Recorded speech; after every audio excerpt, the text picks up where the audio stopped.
voice of Master Chief, Spartan 117. And you're tuned in to Next Podcast. Now, wake me when you need me.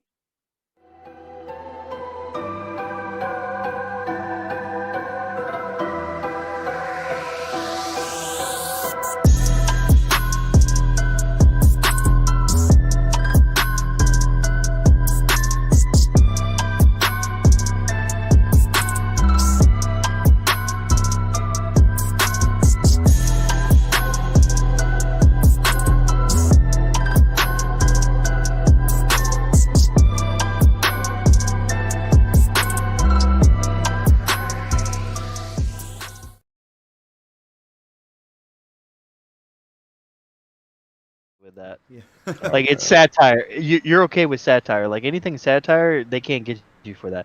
If they try to get you for that, then that's bullshit. We can fight it. You can dispute it. Yeah, Okay. you could dispute that shit.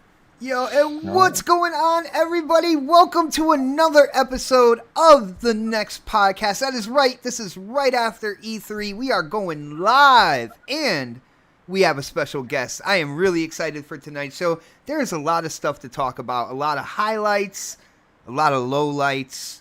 You know, there's a bunch of stuff that happened around E3, announcements at E3, announcements that seem to have people angry, and also announcements that have put people on cloud nine. Yo, what is going on, chat? It is good to see you guys. If you let's just take care of the business now. Go ahead and hit that thumbs up button. Share this show out on social media. Let people know that we are live. Prime time. Exactly. You know, K-Mega, I don't agree with your soundbar often, but that time I will definitely agree with it. But we got a lot of cool stuff to get into. And like I said, we have a special guest, a first ever special guest on this show as well, which I am really, really excited about. But of course, we got to introduce the usual knuckleheads first. So I'm going to start in the West Coast, baby. He thinks he knows about movies. He thinks he knows about games. And he keeps telling us we need to get a PlayStation 5. Dark Optimus, what is up, bro? Oh, hi, thanks for checking in. I'm still a piece of garbage.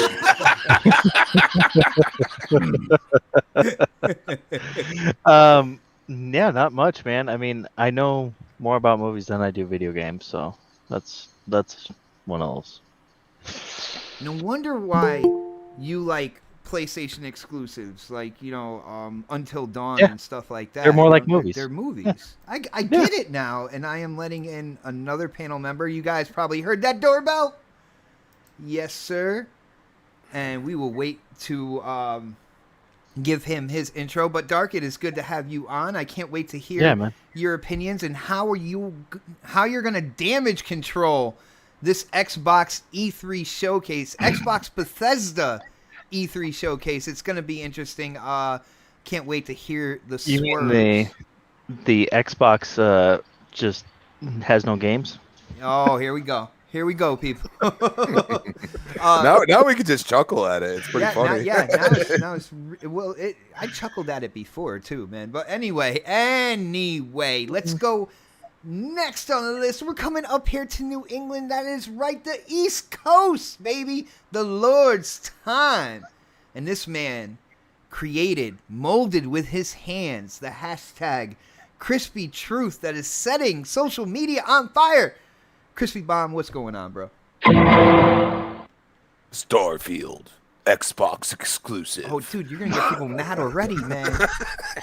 Oh my god, I'm sorry. Already. I'm sorry. Damn it. I'm sorry. Well, Pete Hines already apologized. Come on, people. I mean, come on. You know, he apologized. So everybody should be fine, right? I mean, come on. Like, you know, those is a Redfall Xbox exclusive. Ooh. Come on. You know, Elder Scrolls. They're just not gonna say it yet. No. They're not gonna put your heart in like palpitation mode. They're gonna be like, oh, you know, Elder Scrolls 6 Xbox exclusive, and then you're gonna be like, oh no, and then it's just gonna be. Then there's gonna be articles that state, well, it could still come to place. See, you're getting me into the topic already, brother. But great to be here. Shout out to the chat, and hit that like and share this out. Like we're gonna go in, and Crispy hasn't really talked about this too much. I mean, GRG, I had my thoughts, and then good old Discord decided, yeah, you've had enough talk, so. Let's get into it. Nice. And as you can see, guys, Crispy, I think this might be for the fourth week in a row, is in absolute rare form right now. You guys need to share this out. People need to experience the next podcast, Crispy Bomb. It's a unique thing, and they need to see it. But next on the list, coming live from the 405, and he has also been tearing up Twitter lately. Oh my goodness, so many comments, everything like that, man. My brother K Mega, what is up, brother? K Mega 405. Anyway, thank you. Thank you, voice lady. I really appreciate you letting me come in like that. That was really great. I mean, can you just do it one more time for the people who just didn't know, because Xbot didn't just give that same energy like he did everybody else. So you can do that for me, can't you? K Mega 405. Thank you so much. Funny, K-Mega? Yes. You can't even hear the fear in her voice when you cornered her to get that recording, man. Like, there's no fear in it, man. That's amazing. Because that's my homegirl, man. What are you talking about? Like, she's gonna do it for me. Like, I mean, we went to school together. Come on, man. Crazy. That's a random English lady at a 7-Eleven that you just happen to run into. Wow, that is my homegirl with the college win. What are you talking about? I told you, she's not even English. It's Australian. My bad. Yeah, she's Australian. Yes. What are you talking about? Anyway, all right. So, yeah, good to be here doing the damn thing. It's all good, man.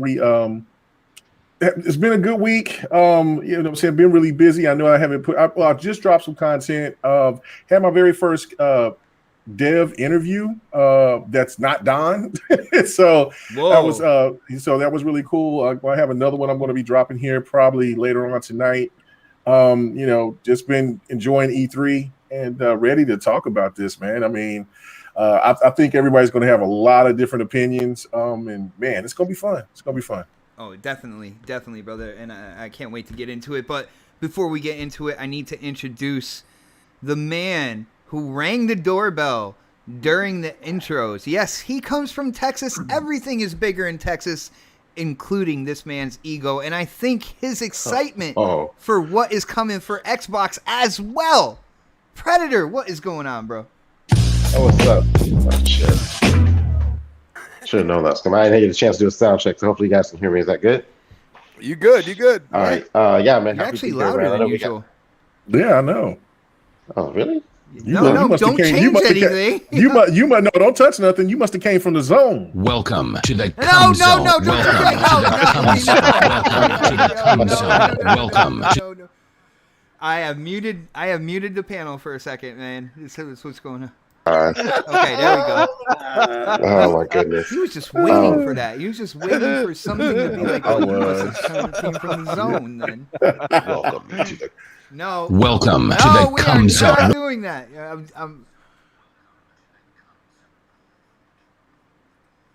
I'll unmute you guys as soon as that stops. Guys, people out there, I do apologize. I'm done with the soundboard now until later on. I can do my intro in. That's yeah. All right. Yeah, he's trampling all over Predator's intro. Like, it's all good.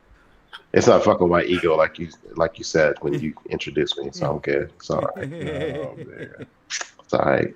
Yeah, it's all love, brother. It's what happens when you become like you get into the top 5 and your OnlyFans and stuff like that. It's bound to happen, man. I'm like top 9% right now. Oh. somebody was slipping this week with his paycheck. You know who you are, Dark Artist. Hey, man. He's supposed to be saving up. I know you're saving up for your Xbox and everything. So. Yeah, man. Actually, I've been trying to actively try to find one, and I have no such luck. So I don't know. Well, you want a Series X, right? Like not a Yeah. Series S. Yeah, I mean, I agree with you, dude. Like you got to have the premium. What's wrong with the Series S, bro? What's wrong? Well, with there's nothing wrong with it. You got nothing is wrong with the S now since I got one. Nothing's wrong with PC. Dude, I'm just saying, like, you know, I understand Dark's mentality. Like, like, I want the best. I'm not spending an extra little beast, right? I'm not spending an extra $1,000 on a fucking PC, dude. Hey man, a Series S is just a rich man's PS5.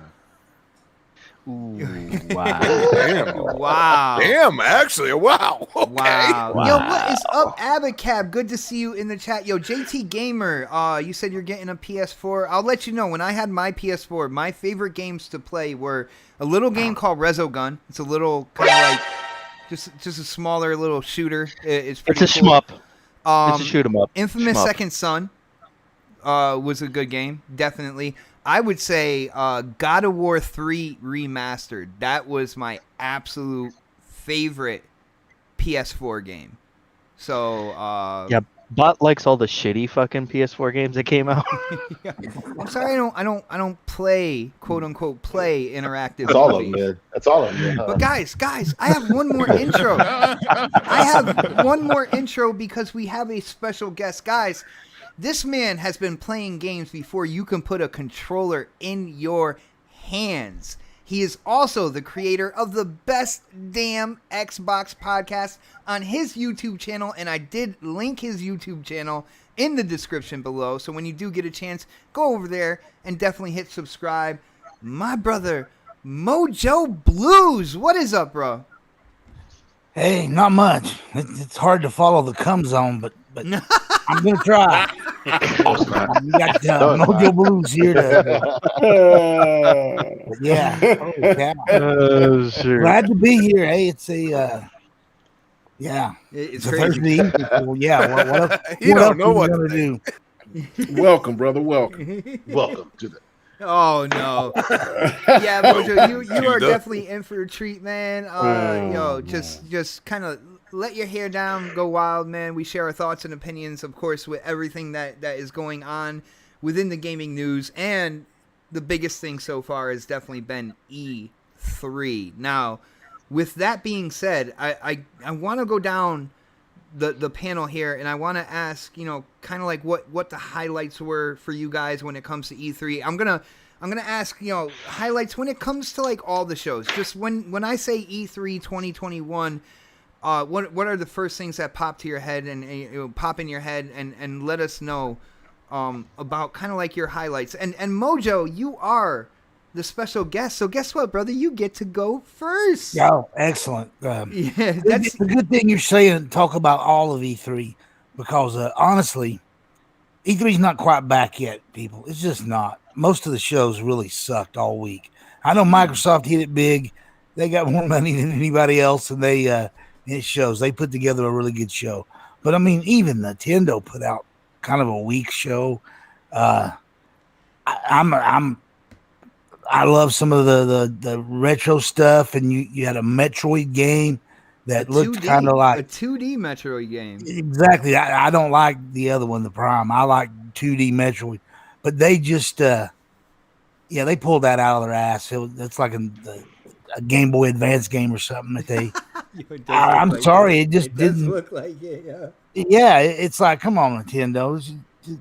It's effing Metroid. Everybody in the rest of the world loves it, but they don't. So they kind of mistreat it.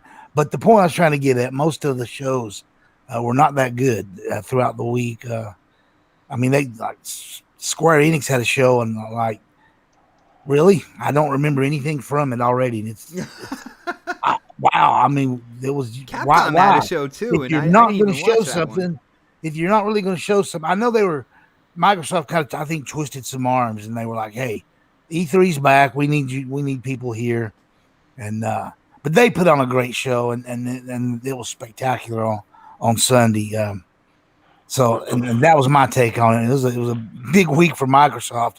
Everybody else was like, I think next year that's when E3 will be really back. There'll be when they start like actually getting back in person and yeah, stuff it'll be like a physical show with people there, and a lot of people don't understand that originally these E3s were how people sold their games. Whether it was like giving a magazine an interview that wouldn't get printed for 4 months because the game wouldn't drop until October, November, December, and then games for 2 years, 3 years, we didn't see or even hear about. They were those closed room deals where devs showed up with their game that they've been working on and tried to sell it to a publisher. That's what E3 was all about.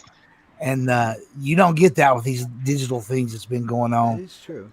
So hopefully, but I don't want to slam on it too much because it was still. Anytime you're going to show me games, I'm happy. You know, it was. Hey. Well, let us know some of the games in terms of the highlights. I guess that's really what I was trying to get down to. What are some of the games that stuck out to you? Stalker 2 looked amazing. I'm not the biggest of the Halo fans, by the way. I've always enjoyed the campaign. That's it, Mojo. We can't be friends anymore. I am so sorry. I know, but I'm just not a multiplayer guy. It's weird that I'm an Xbox guy because I'm that lonely single player guy. It's really strange, but yeah, you just made Dark's ears perk up a little bit. Really, yeah. He's a lonely single player guy too. Yeah.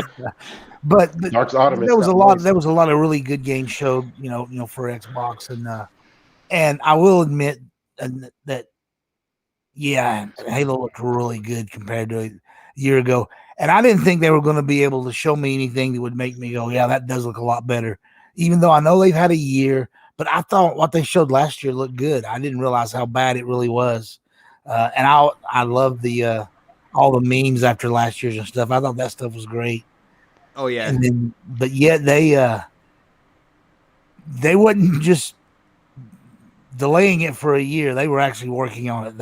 You could see where all those extra devs they brought in, where the money's been spent. It looked really good. So, that's good. And nice, brother. All right, man. Let's go to our regional pony over here, Dark Optimus. Dark Optimus. Now, unfortunately, Jim Ryan and Sony and PlayStation decided that they were too good for E3.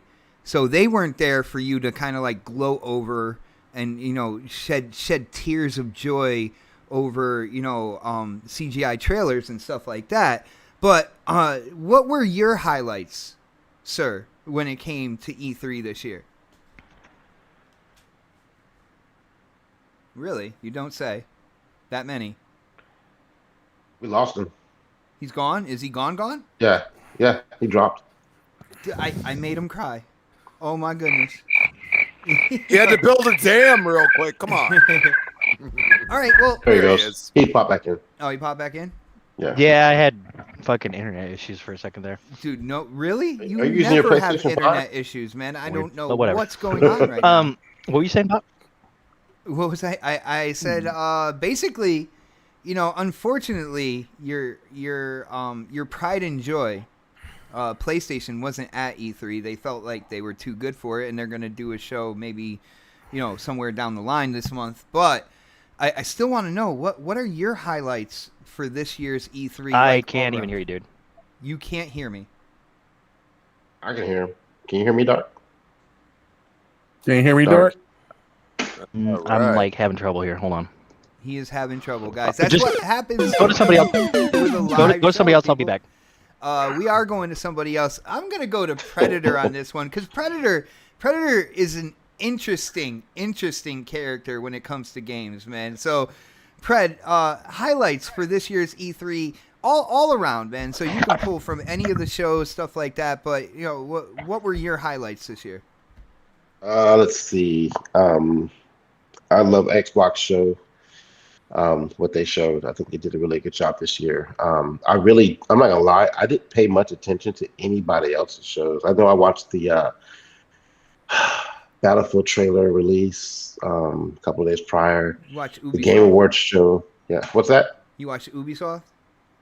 Ubisoft, yeah. But I mean, I'm going through that whole week of everything. Just like when I say E3, I'm looking at like from the Battlefield reveal trailer all the way through, I guess, till today, to be honest with you, even though it originally wasn't part of E3. But like, Xbox show was great. Ubisoft show was kind of, I think everybody's shows was kind of dookie to me, to be honest with you.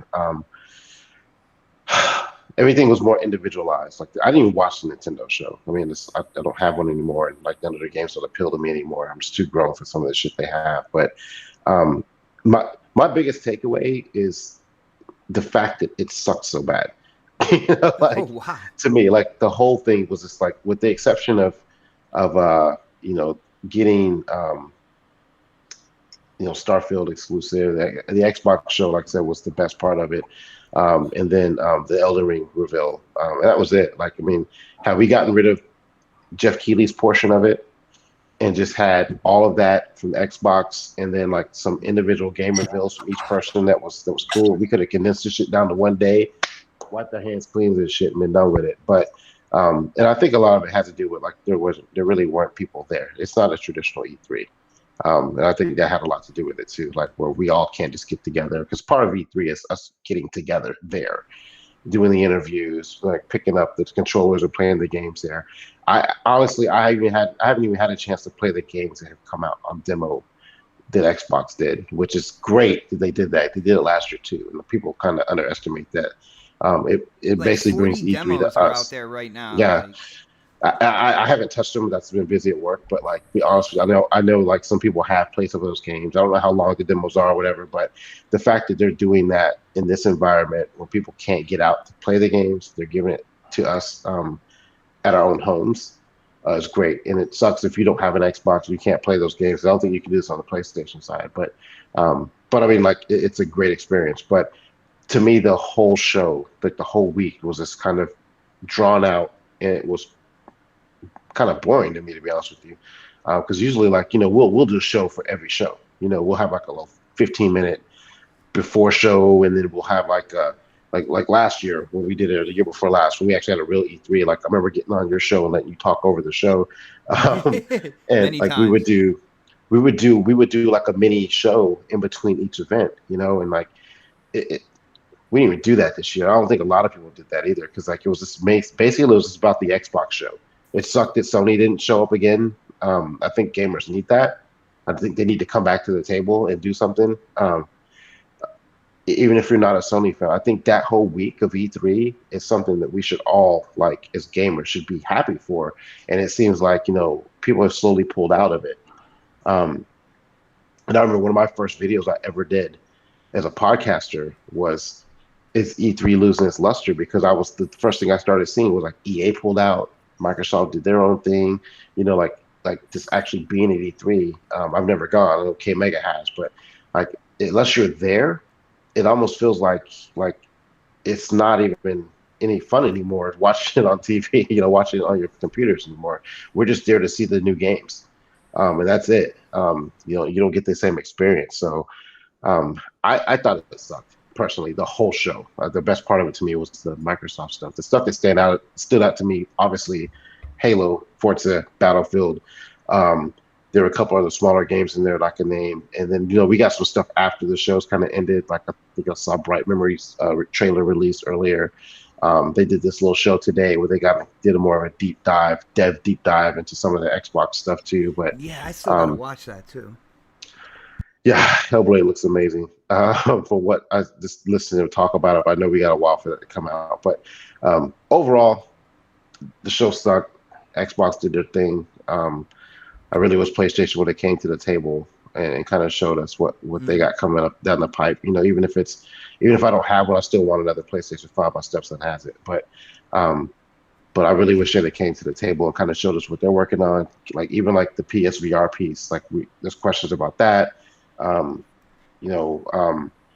of War, some of the games they got down the pipe. I don't know. Hopefully they come back next year. But I think them not being there, that competition it's not the same.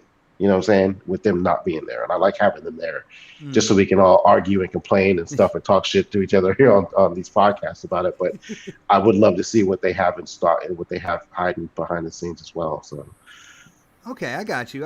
And yo, Sir X-Man said, "Oh my God, I can hear Predator today. Holy moly, yo, Pred! I don't know if you're using a different microphone or something like that, but I would suggest keeping that close to you." I did some troubleshooting on my PC the other day, so I found out. So my Bluetooth, and I'm gonna get a little technical here. Something was up with my Bluetooth shit, so I had to basically fix it. I'm using the Xbox headset, and so for whatever reason, the wireless antenna for my Bluetooth, for whatever reason, it just wasn't connected right, and I finally figured it out. So hopefully, I can keep this shit going for the next couple of weeks. Well, I didn't use it last week, so that's probably why there's such a difference this week. Nice. Well, I'm pretty sure everybody in the chat is happy to be able to hear you because you can. See, there you go. I can even hear his whispers. It's like that. Oh my goodness. All right, well, Crispy, what do you got for us, man? Highlights for E3 as a whole, bro. As a whole, or are we talking about games? Like you started out with games, well, and now you see how the conversation kind of has turned. I mean, I want to hear highlights in terms of games and stuff, but go with the flow on what everybody's talking about as well, man. Give your thoughts and opinions. Well, I mean, let's be honest. I mean, Xbox clearly killed it compared to everybody else. Now, Sony wasn't there. I mean, that's their choice, but I'm waiting. Did they announce when they're going to do a show themselves? No, they didn't. So I was expecting that on June 13th. You know what I'm saying? That's what I was expecting. That's the Sony I know. So I was a little confused about that. But I mean, it would have been much better, and there would have been more of a competition. As far as who had the best show if Sony was there. So let's take the best show thing, kind of throw it to the side real quick. I will say this, to get the excitement level for me, it requires a lot of things. And number one is damn games. And Xbox did that. I can't believe how well they presented themselves. Now, Stalker 2, for example, visually the game looks amazing. The problem I have with it is, am I going to be reading subtitles the whole time? You know what I'm saying? Because at the end of the day, for me, is that going to take away the immersion that I feel? Don't get me wrong. You go into a game and things speak different languages and whatever it may be, and sometimes you read subtitles. I get that, but the feeling I got from that trailer was ended Xbox show, and they really didn't talk about any of that. So I don't know, what to take of it at this point. It does have a whole year. They could add that at some point. Visually, I mean, the game looked ridiculous. Yeah. And then, Forza, I mean, I really haven't been into Forza. I didn't really vibe with the English setting. No offense to any of my England brothers, but I didn't vibe with it. It kind of felt like I was, because in New England, we kind of have the same kind of weather and everything else. It kind of felt the same as what I live in. But see, I hear what you're saying on that. But there was a part of me, when the fall season came around, I really enjoyed that season in Forza Horizon 4 because it did remind me of Connecticut. You know what I'm saying? And that's for me, I want a total escape. Okay. I want to have something brand new. I've never been to Mexico, and the value they put in making it authentic, and not just that, visually how good it looked. Dude, you thought you were just looking at a random picture, a live picture or something like that just had the water streaming, and all of a sudden, bam, we're driving. I'm like, whoa, okay. Xbox, at the least, for what the games that I think are ready, like Forza, that they could show, they really showed well. And that's what made me excited. Even Stalker, dude, they showed a lot of gameplay in there, and I was surprised. The only thing is, can we not have subtitles the whole time? I said, I've watched foreign movies. If somebody it comes out later on DVD and somebody talks over it and doesn't quite match up, it doesn't bother me. I know it bothers some people, but at least give me the option. You know what I'm saying? And then Well, you know, like my for son's me, got me watching anime and not the dubbed over version, so I read a lot. It's got you watching anime porn? Well, What? no, not porn, not porn, dude. Anime. We're watching ReZero right now too, and that's an awesome. Was that awesome hentai? Is that what it's called? Dark's just Anime angry hentai? about his internet. It's so true, dude. But and then like Crispy you know, knows you this look so well. at like Ubisoft, for example, and like dude, like Far Cry 6, like just you know the way the game has set up so far and like what they've shown in the story gets me intrigued. Not necessarily gonna buy it, but we've seen enough of it, you know. I expect it to come to Game Pass at some point, so I'm like, oh, I'm gonna play that, and then you got also like Nintendo. I watched the Direct. The one thing I'll say is that like even though like Metro Prime 4 is like they announced it in 2017. And they've been working on it before they announced it. I would hope 10 years before that, which I don't understand. I mean, there's not a graphical prowess to go after unless they're going to release it for the Switch Pro, which maybe could happen. Well, they lost 2 years of work on it. They fired the original dev who had been doing a very poor job, and then they turned the game over to a dev who had actually worked on that game before. So that's why But that doesn't mean you scrap the whole game. That's just like Joseph Statham, coming in and kind of cleaning up some of the things and cleaning up the way the game plays and Halo and everything. Yeah, I'm just saying, like, you don't. This was somewhere after a year, but before the 2 year point. And Nintendo looked at the stuff they'd been doing and was like, "No, that's out of here." But I will say this: like the one showcase for me for them was Metroid Dread. That game looked pretty cool as a side scroller. Like that reminded me of like old school vibes with new visuals. And that game was started back when it was originally for the Advance, and it got canceled. Yeah, so they pulled it out of their ass because they've had so many delays on the Metroid Prime. Well, people want like, dude, I grew up on that shit. Like, dude, and there's a Switch in the house. Like, I can go and dust it off. Like, my girlfriend's son's not using it. He's using his PC now. So I'm hardcore on 2D Metroid games, but I just thought if you're going to do that, then you give me some additional beefiness to the game. With the graphics and things, but. Yeah, I'm happy to get anything like that. Well, and the one thing I will say is like it looked, at least from what I saw, it looked fluid. The gameplay. You know what I'm saying? Like I'm really about gameplay at the end of the day. And then like my biggest highlight is Back 4 Blood being in Game Pass. I think like that was huge for me because like I didn't plan on purchasing it right off rip. I planned on waiting a little bit. Letting the player base grow, but now the player base is gonna be right there, and I already got it in Game Pass. And that's a big game, and I'm happy about that. But I want to know who started all those rumors about Battlefield being day one in Game Pass, and let's tell that person to shut the fuck up. You'll spread those kind of amazing rumors. Well, if you want to be no. Well, whoever said that probably said if you want to be technical, you can play for 10 hours. On EA Play, and I bet you that's what they were thinking anyway. They're like, you know what? I can't be. I mean, eventually it's going to go to Game Pass anyways. I think it was the same person that said Halo Infinite will be coming out in September. I'm not sure, but I think it's the same person. I'm not mentioning names, but I think it's the same person, bro. Well, just for shits and giggles for this conversation topic, real quick, they don't typically release what is coming out on Game Pass this far out. When it comes to other like third party stuff, they wait till like within a month or so. Because I don't remember. What the fuck game was that just came out? Outriders. I don't think that we knew that. Even MLB. I don't think we knew that until within 30 days. Is that a true statement? Closer to release. You are right. It's closer to release. So not saying it's coming, but if they're going to do something like that, like when is Scarlet Nexus released? Because we keep hearing that. The 24th. I think they debunked that already, though.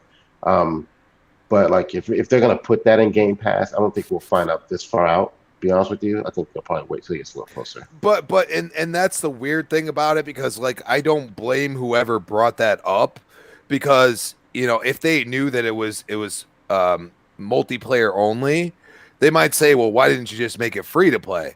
But I think they're trying to not add like the cosmeticness and everything else that's involved with Fortnite and stuff. So it's like okay, well, what's the next best thing to get the player base up even more? So I feel like it's gonna be there at some point this year. I think, you know what I mean? Like at some point this year, they're gonna be like Battlefield 2042 in Game Pass. You know what I mean? And they're gonna be like, bam, here you go. And then, on top of that, like because like a game like Far Cry, which is on the stage, is like, single player and very story driven and everything else. Once they sell, they're probably gonna be like, okay, now we'll throw it on Game Pass. You know what I mean? Because Microsoft's going to give them some money. So for me, like, I'm like looking at these games and I'm like, are you coming to Game Pass at some point this year? Because I already got enough damn games to play. I don't even have time to play games half the time, I feel like, anyway. Between work and taking care of my house and stuff, I'm like, damn, all these games are coming. And then you got Hades that came in there. Like, I'm like, I didn't buy that, but I mean, I was thinking about it. It looked really cool. You know what I mean? And it's just like, oh, all of a sudden it's there. And then you got the Ascent already coming out. You got the update to Sea of Thieves, which I know a lot of people that are like, that's next week, right? Yeah. Yep. That's next Tuesday. That's the 22nd. Yeah. Man, guys, can you believe I have to work every single day starting Monday all week next week? But I definitely want to get some time in on Sea of Thieves, because I definitely want to check out. I grew up with Pirates of the Caribbean, so like, dude, like you're like 15. Holy crap! What? I seen your picture the other day. You look like you're 15. I know you got the old man voice, but yeah. He said I look like I'm 15. I'm 33, but I know, man. Like you got the old man voice. Don't get me wrong, but I seen your picture. But I did grow up like loving what they did with, especially the first few movies. But I did watch them all because I felt like I had to at some point. You know what I mean? But like it almost feels like old school what they did in Sea of Thieves, which really is like gravitating. And I have a bunch of friends that I like. Could actually go and like down the street and talk to and stuff. And they're like, dude, you played Sea of Thieves? And I'm like, I'm not really into that. But now I'm like, okay, you got this little story going on with things I know. I'm like, okay, maybe we'll give it a shot. And I'm sure I'm going to love it because we're all going to be like doing stupid shit to each other. And, oh, yeah. You know what I mean? So, I mean, it's one of those things like, they brought out a lot of games. They didn't hit that single player narrative really well. You know what I'm saying? But we also, like even this extended Xbox, like you saw what they're doing with Hellblade. And I think this game's got 3 years in it before it comes out. I didn't see it. Damn it, man. Yeah, but I have to work all day today? Well, they did the right thing, dude. They gave us exactly what you wanted for the actual E3 showcase.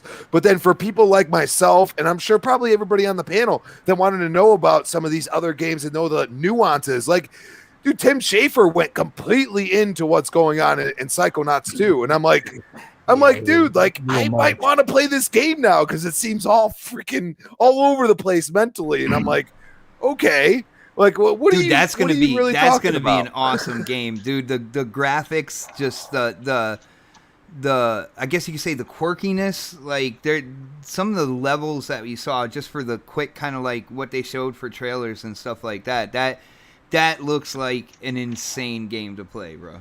Well, dude, like I said, it is worth to go and watch that extended. Like, it does bring out a lot of stuff. Paris did a really good job. I gotta say, he really did. Like, he nailed it. He really did a good job. And that's what I loved about it, is that like they waited a couple days, let everybody else get their stuff in, and then they came out with like a bunch of like talking points, but they still really showed a lot of like gameplay and like kind of like visuals of what the person was talking about. I was like, man, this is not bad at all. Like, should it be on E3 showcase stage worthy? No, but I mean, what they did was pretty darn good, and I appreciate that they cared enough to say, hey, we have these games. We know you if you're interested, you're going to watch this. So let's give you some more details. And I really appreciated that. I got you, bro. I got you. Yo, shout out to the Don in the chat, and he said he's stopping to give his resting Halo Infinite face, brother. I wish you were more excited about that, man. All the hours that we spent. Did you see his video? Playing, yeah, I did. I didn't even video his reaction. I didn't even listen. There was no sound on it, but I saw the look on his face. You could see the disgust in his face. Disappointment, man. I watched it too. Hey, let me ask a question real quick. Just something to think about real quick while y'all over here getting your nuts all wet on the Don. Why did they use Parrish for that? Why didn't they use Major Nelson for that? Because Major Nelson is not getting any younger. Let's be real on that, man. I've not seen Major Nelson in like a year. He probably would have walked out with like white gloves or something. You know. You know, it's time to pass the torch. And I'm sorry, like I like what Paris like. Paris presents himself very well, and he's also entertaining. Like with the flight sim with the Top Gun thing, I was like, I got a good laugh. Like, you know what I mean? Like that was good stuff. So. I don't know, like pass the torch. It's time for Larry to just kind of sit behind. Man. I always thought Ricari. No, I agree. He should be brought back in. Like let's get some really enthusiastic people. That Christopher Hart hate right there. Called Paris an Xbox paid intern. Wow, bro. Dude, where was that energy the entire last generation for the IGNs and GameSpots and everything like that? You know what? I don't hear that guy because he hasn't been here in a while. I don't know. Oh, should I meet him again? Let me hold on. No. Hey, just so you know, Chris, he's probably making more money than you are. So. Oh wow! You're gonna go there? You really gonna go there? Yeah, I'm gonna go there because guess what? He is probably making more money than any of us. That's doing that show. That pony on pony crime right there. I don't know, man. All right. Well, let's get to K Mega. He's been quiet. He's been patient, waiting his turn. But I know you want to get in on this, man, bro. E3 highlights. What do you got to offer? Yeah, no, I mean, you know how I am. I enjoy anything when it comes to gaming. I'm not going to rip it to shreds just because people have some kind of ideas about what things are supposed to be, or people was 100% wrong about their predictions. I mean, myself, I thought Nintendo and Xbox were the class of the show, of the whole event. Actually, I thought Ubisoft was 3. Also. It was. I don't know if you guys knew this, but it was already announced.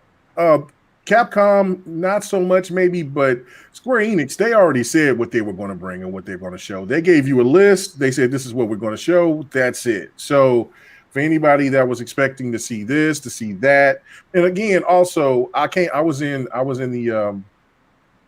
a part of the media thing for E3, so.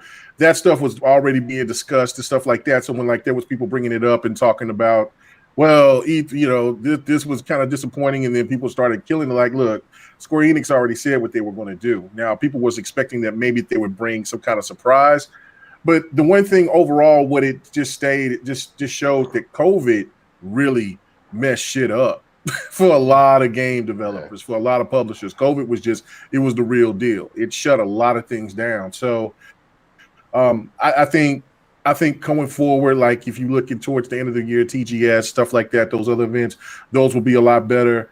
I thought one of my biggest highlights was seeing the mayor of California come out and basically confirm that E3 was back. And so that was a huge thing for me because now I got to get ready because the mayor of California, even with the Summerfest thing, I didn't think it was bad at all. I thought really what was the real thing with the funniest thing about everything was that Jeff Keighley took shots at E3, and then if you was watching it, E3 the like Greg Miller and them took shots back at Summerfest. And the dude from IGN, I can't remember what the white dude's name from IGN was, but they both took shots back at Jeff Keighley's show. So like so obviously there's some kind of like beef or whatever, and then of course the Twitter beef about it. The only thing that held up Summerfest was Elden Ring and then all that. But if you really think about if Summerfest was combined with E3, I think a lot of people would have came out by giving it a better grade. I don't think it still would have missed marks. I mean, Square Enix would have looked better by showing Elden Ring, and people probably would have been satisfied with that because people have been expecting to see that game for a while now. But Capcom didn't really do that well at all. But I did think Nintendo did what they were supposed to do. I mean, not everybody on this panel is diehard Nintendo fans, so of course you're not going to be excited for Mario Party Superstars or for WarioWare or whatever. But Advance Wars, that bringing back that old game, there's a lot of nostalgia there, so that game is definitely going to sell. For me, seeing that a Tekken character was coming to Smash Brothers, had me hyped seeing Kazuya come in there. So I was stoked about that.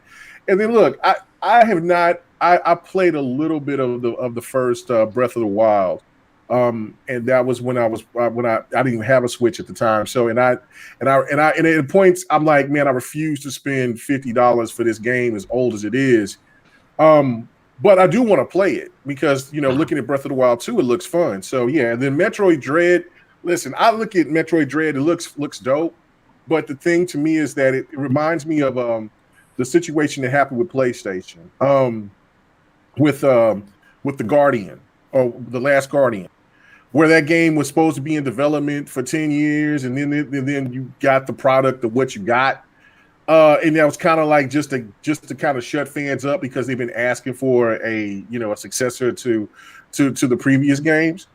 And so I think Metroid Dread is kind of like that because people have been expecting Prime for so long and it's been going through development hell. So they're like, look, we can throw this out there. We will definitely get fans hyped. And there were people that was really hyped about that. And then I can never say the name of this game. It's the where Persona became the spinoff. Shin Megami Tensei. Yeah, that's going to be coming over there to Nintendo. That's going to get a lot of people hyped. And I was seeing people getting hyped on through the back alleys and stuff, on E3. So I could have swore you told me that Shin Megami Tensei 5 was going to be on Xbox and PlayStation, but apparently no. I said Persona. I said Persona was going to be coming in. That's still going to come. Yeah, I don't have no doubt for coming. that. Yeah, that's coming. I don't have no doubt about that. You told me on this show too, and I think we have receipts of it. I know. I'm saying it. I'm saying it's coming. Well, Dark, it's up to you to go back through past episodes and find them. Yeah, I mean, you can go through the prediction thing and go see that. But I said that it could have been announced, but I was wrong about that. That's fine. I said it both. I said it on GRG and I said it on Next. So I said that too. And then I said also where I was wrong at, but there was a catch to that. I was wrong with it, so I'm going to have to give away Scarlet Nexus because I said that Scarlet Nexus was going to be coming day one to Game Pass. Well, it's not, but it will go to Game Pass because if you listen to his interview, he said not at this time, and you got to pay attention to what they say. So it will definitely come to Game Pass. It just won't be day and date, but I still was wrong because it didn't come day one. So I'm going to have to go ahead and just give a copy of that game away, which I have no problem with that. So it's cool. Xbox absolutely just dominated. It was unbelievable. I still hold regard to 2018 a little bit more, just because of Ninja Theory, them picking up Ninja Theory, because just picking up all those studios, and then Ninja Theory was the one that I was saying was that one that people better watch out for because that is the sleeper. That is going to be up there. That's going to be Xbox's Naughty Dog. I know that the initiative is supposed to be the Naughty Dog. I say it's going to be Ninja Theory because Ninja Theory hasn't really had a game that they had a unlimited budget to make. And now what we've seen with you got to go see it. Like, just this game is probably about 2024, probably late 2024 title, maybe early 2025, maybe. But just from you seeing the early builds of that and the graphics of just what they clipped, it was crazy because some of the graphics look so real. They did that on purpose to match up what real life looked up to their environment. and you didn't know which one was which at certain times. It was crazy. And then like the facial, that they didn't give her the full face, but you seen the body, you seen the atmosphere looked absolutely insane. People better stop sleeping on Ninja Theory. Ninja Theory is going to bring out a true banger. That was how, but yeah, I'm glad that Xbox got on the stage and just completely just said, look, exclusive. Let's not get into the weeds with this. Let's not talk about, keep making speculation. And this is something I told you guys this as well. I said, watch, there's people that's still going to keep making their own narrative, even when Xbox sit there and make shit established. And sure enough, they're doing it now. They're still trying to say, well, there's possibilities. It's not coming. Chill. It's not coming. We're gonna get into that, the whole narrative and stuff like that as well, brother. Oh yeah. So basically, overall, the show wasn't the best E3. No, it wasn't. But it just also, like I said, showed that one of the best, Xbox shows anyway. No. I thought I'm talking about overall. Overall, I'm talking about overall. Yeah, I'm talking about overall. It wasn't one of the best E3s, but I'm just happy that E3 is back. And also on top of that, I think why it was still awkward for a lot of people was because there was nobody there that you could see personalities, see certain type of interviews that like you used to see back 2 years ago, where it was where you had people all together and you just seeing people screaming and yelling and all of that type of atmosphere. So once that comes back next year, it'll be back. And then also the other companies, EA always, EA and Sony had a foot halfway out when they were there in 2018. So, it is, but saying that mostly everybody else was gone. No, there was a lot of companies that participated, and there's a lot of cool indie games that's going to be coming out too. So just watch out for some of those to blow up. I thought a lot of the stuff, I watched it from beginning to end. I watched the Verizon show. I watched the 2K stuff about diversity. I watched it all. I mean, from top to bottom, and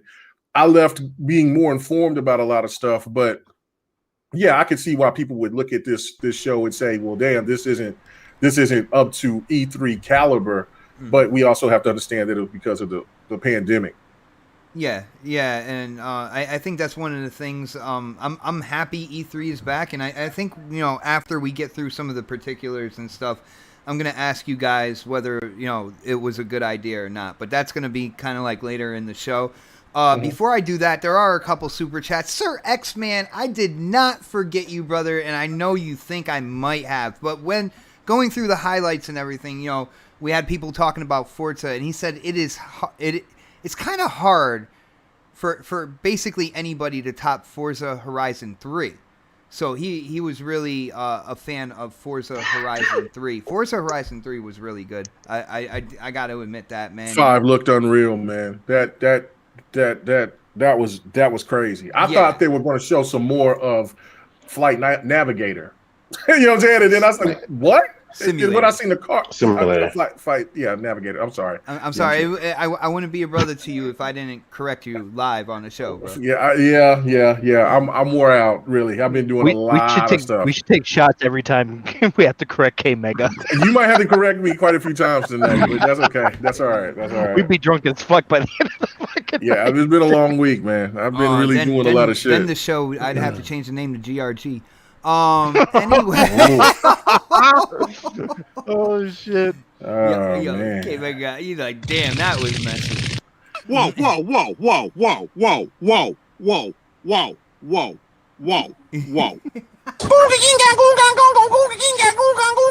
are you listening? Wow. And yo, shout out to Bay Area hitting up that super chat. What is up? Thank you so much for the support. Bay Area says Xbox has so many studios, it's crazy. But visually, I think Ninja Theory, with a proper budget, can match, if not exceed, anything that Naughty Dog does. Brother, I can see where you're coming from with that. I'm not gonna go out there and say exceed, because that's gonna that'd get some people pissed. But when it comes down to it, they are very talented. Who cares about them getting pissed? Well, I mean, listen, people people will tell you at any time that I don't know, not Insomniac, but let's say a lesser studio at Sony, like the makers of the makers of Days Gone, like they're a better studio than 343. So I mean, they're lying. But I mean, I'm just saying, people say it. So if he feels that that's the case, I definitely feel that they're on par. That's all they needed was the budget. I definitely feel that Ninja Theory is on par. The thing about them is like, you know, when it comes to Naughty Dog, they've been honing their craft in their particular corner when it comes to game development for so long. They're, you know, the tech that they're using to kind of anticipate animation and stuff like that, the stuff that they've worked on and developed.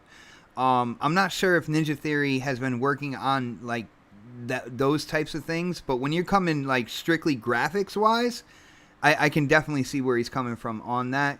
Ninja Theory is one of my favorite developers. They have been one of my favorite developers ever since Kung Fu Chaos on the OG Xbox. And by the way, Xbox, where is my backwards compatibility for Kung Fu Chaos? Yo, Ninja Theory is a first-party studio.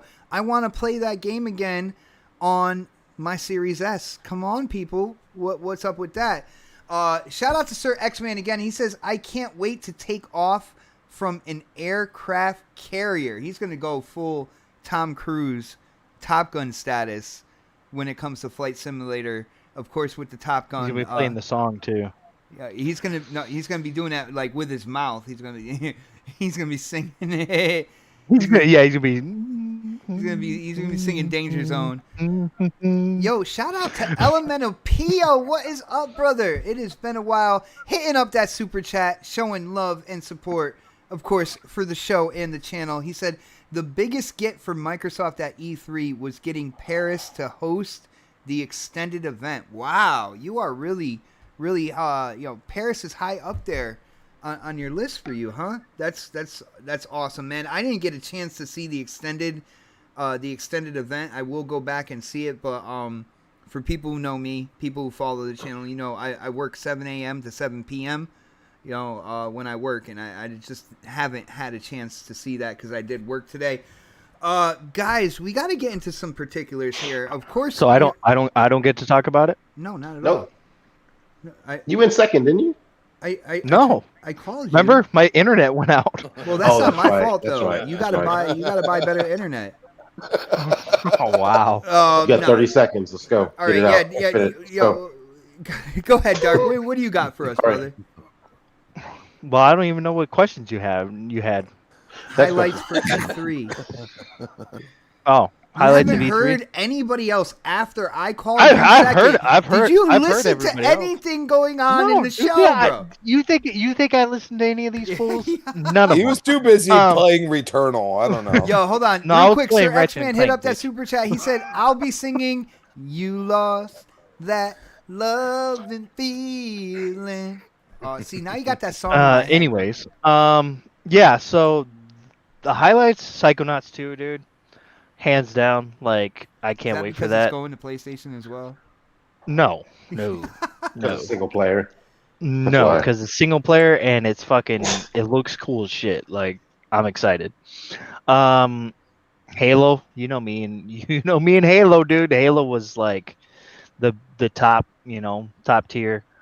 What else was there? Stalker 2, kind of, surprised me. I was like, wow, okay, this looks really good. Dark, I don't know. Tell you. Me and K-Mega tried to tell you, man, that Stalker 2 was going to be fire. I know, dude. I know you did. And you know what?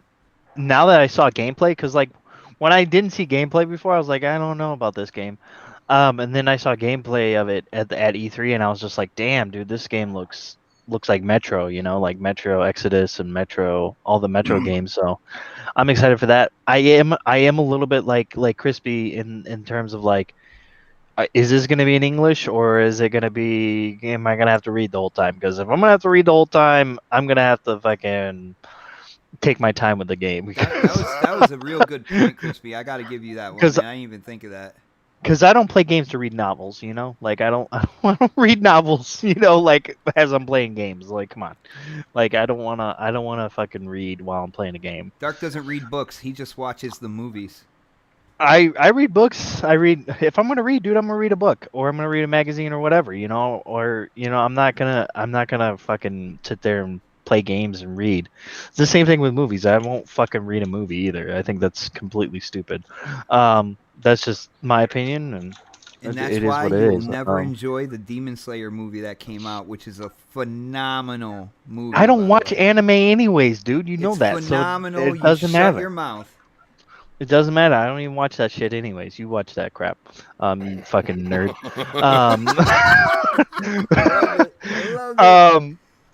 But yeah, dude, I think honestly, dude, like Microsoft, like they killed it, you know? Like I mean, but that's the thing. Who were they going up against? You know, like they weren't really going up against anybody who was like a competitor, you know, like Square Enix, Nintendo, Ubisoft, Nintendo. Yeah, but Nintendo's not a competitor, really. You know, like not even like Ubisoft or Square are competitors. They have their game companies. You know, they create the games. They don't fucking create consoles. You know, so but I think in the long run, though, it probably still would have gone to Xbox anyways because.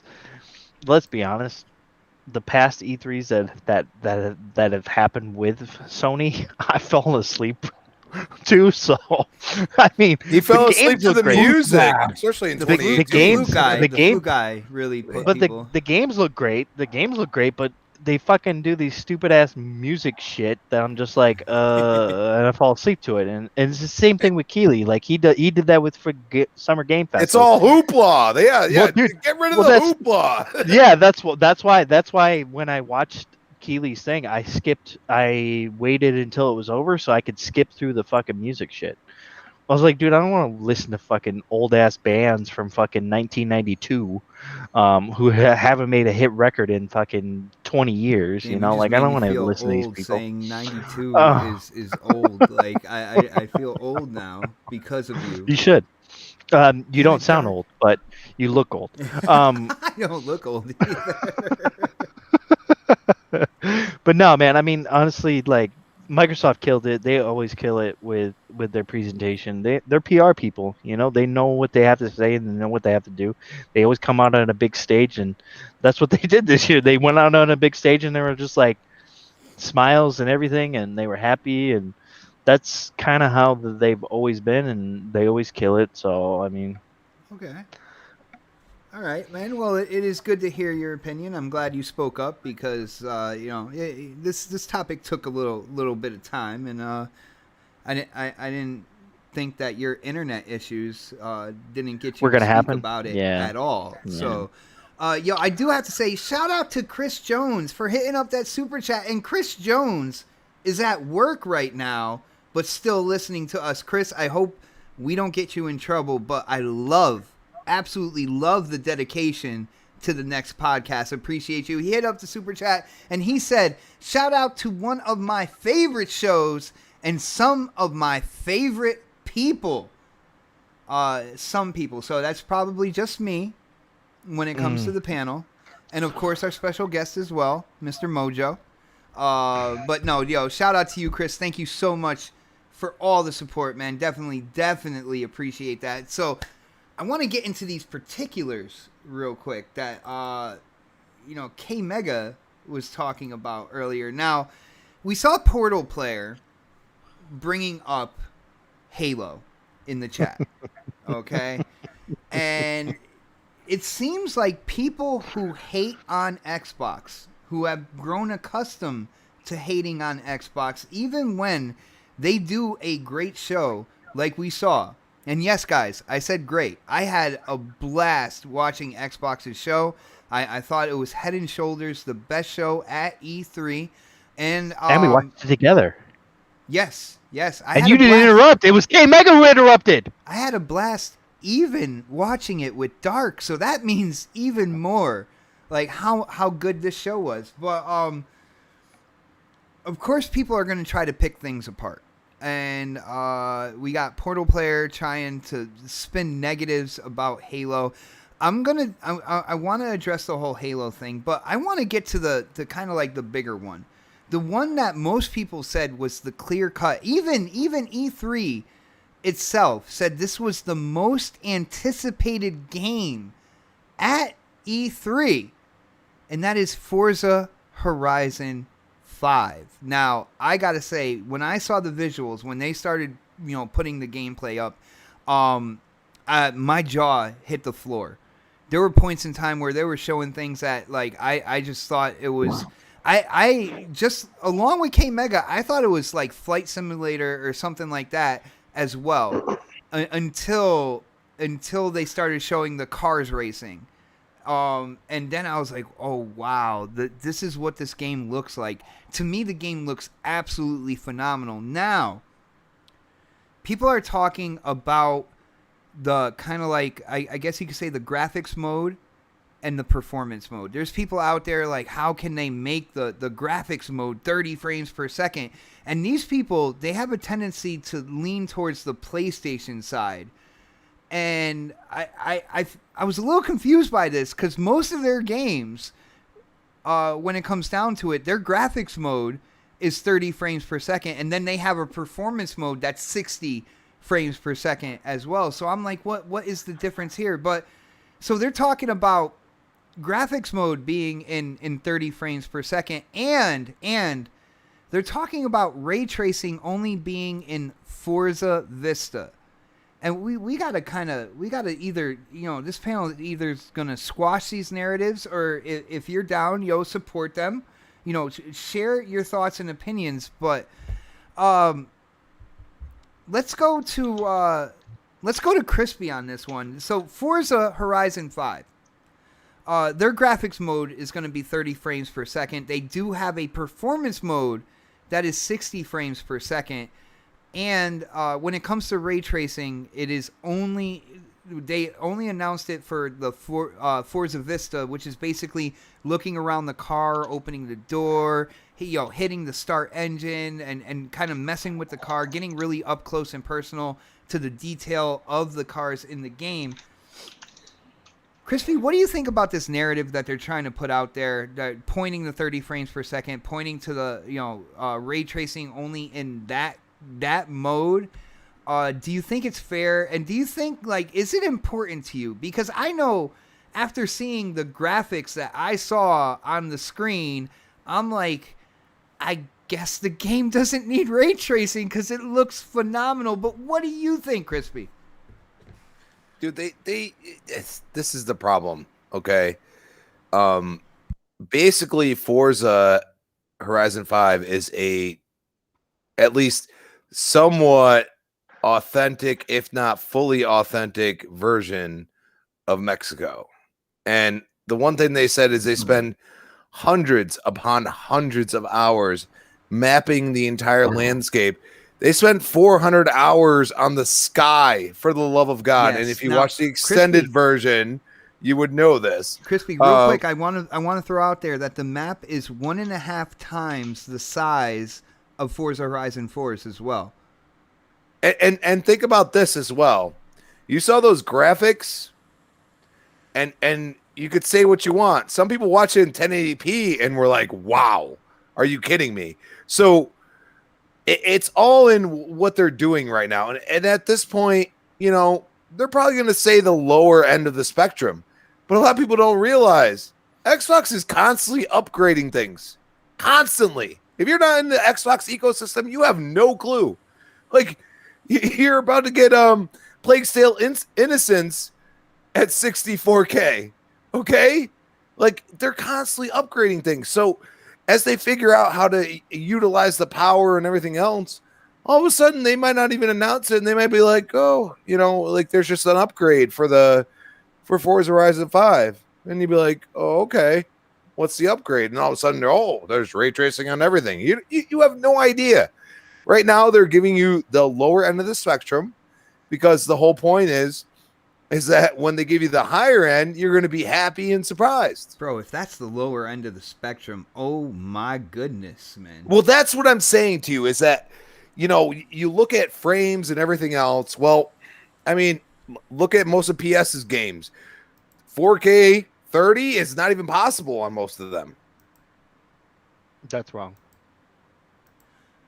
Native 4K or checkerboard? Native 4K. Yeah. Now he is pretty much accurate on that. And see, that's something that I'm not sure if Xbox would need to think about, because I know they went in hard on resolution and, of course, frames, right? If you notice, PlayStation, what they're doing is, checkerboard techniques to get to to get to 4K. And then, putting in the bells and whistles after that, whether it's the ray tracing and whatnot. So basically, if you read the whole post, it actually says that 4K 60 is capable, but it's basically going to be their checkerboarded version of 4K 60. So I hate the stupidity that the frames per second for me is the biggest deal. So I will even go to the lower resolution. And expect the ray tracing at some point, because there's a lot of new technology that's coming out that a lot of people don't even realize that's coming out for PC that's going to go into at least the architecture of the Xbox. It's fully capable of doing. So you're going to see things down the road as these other companies that will probably partner with Xbox to go onto a console and say, hey, this is what we're capable of, just to maybe sell their PC parts. You don't know. So it's kind of crazy that we're going back to this narrative, even though we were supposed to destroy that when everybody's like, oh, it's 1080p at 60 FPS and nobody says a damn word. You know what I mean? But for Xbox, like, oh god, it's 4K 30, like 4K, true 4K. Okay. Crispy, real quick, I just want to throw out there that before any of these consoles were announced, when people were dreaming of what next gen was going to be, I remember the community coming around as a whole, and two things came to mind. 4K 60. All I heard or all I read on Twitter was next gen, needs to be 4K 60, 4K 60, 4K 60. So they wanted them both together. And the funny thing that I saw is when kind of like, PlayStation came out first with what they were doing and their games and stuff like that. All of a sudden, it was fine to have a performance mode that did 60 and kind of like a graphics mode that did 30, which we were kind of accustomed to in the previous generation with the mid-gen kind of like refreshes. And I always found it funny that all of a sudden it was okay to have those two modes. And it's like, well, if it's okay to have those two modes, PlayStation coming out with their games and they're having two modes, why isn't it acceptable across the board then?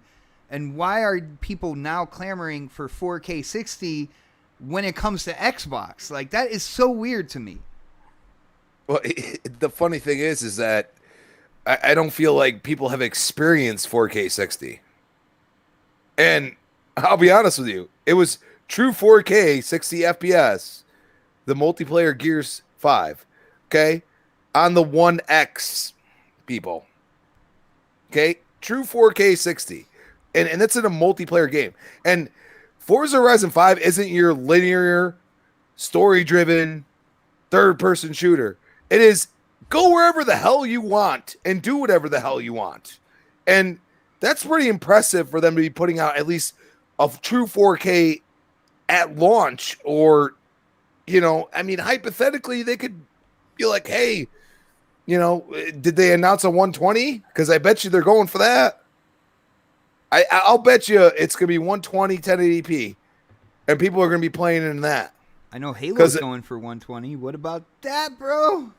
You know what I'm saying? So, and that's the weird thing. Like, nobody touts that, 120. Like, there are TVs that are capable. I don't have one right now, and I really don't care about it. But down the road, when I do have one, when it's a little more in my, thought process for price range, like, I'm going to go and buy it. And, that's the whole point. And it's like, I get, like, PlayStation's not trying to go for that. They don't need to. Their exclusive games are not required or even thought of giving somebody that experience. Like to get 120 FPS, like really what it comes down to is like racing games. I think it will be incredible. And I just don't think they haven't announced it yet because they're going for it.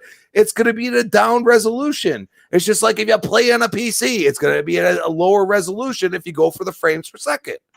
Okay. So, you know, unless you have a monster PC like Pred, okay, I'm sorry.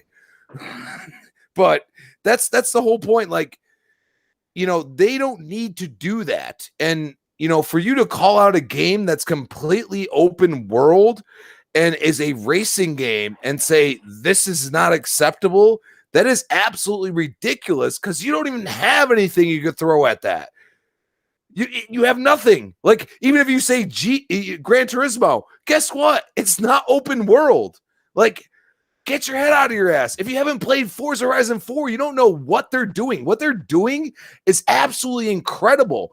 And they're basically mapping the entire world using Microsoft AI and like drones and shit like that. Like they have spent a lot of time in making this as good as possible, as photorealistic as possible. And even at a down resolution, if you go and watch a TV show at 1080p, it still looks realistic, right? Well, I'm telling you right now, this game is going to blow people's minds. Even if you have an older TV, I bet you it's still, as long as it can get 60 frames per second, you're going to have a great time on the game.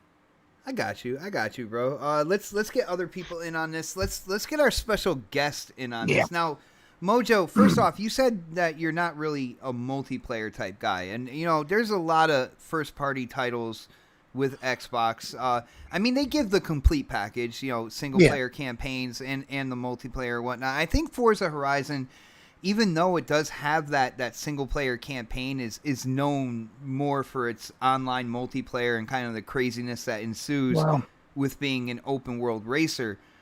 But again, it still has something that caters single player wise. I love Horizon 3, and then the Hot Wheels was DLC awesome, was amazing. I didn't care much. I'll be honest.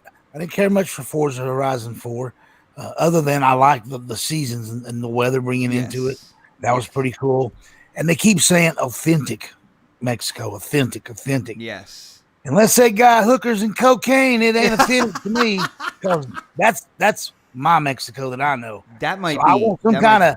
I want a side mission into Tijuana with some hookers and cocaine. That might be the quote of the night, people. I'm just saying. And as far as all this 4K and 60 stuff, the game's gonna look amazing. It will be 4K. People need to get over it. Sony's been lying for years on what's 4K and what's not.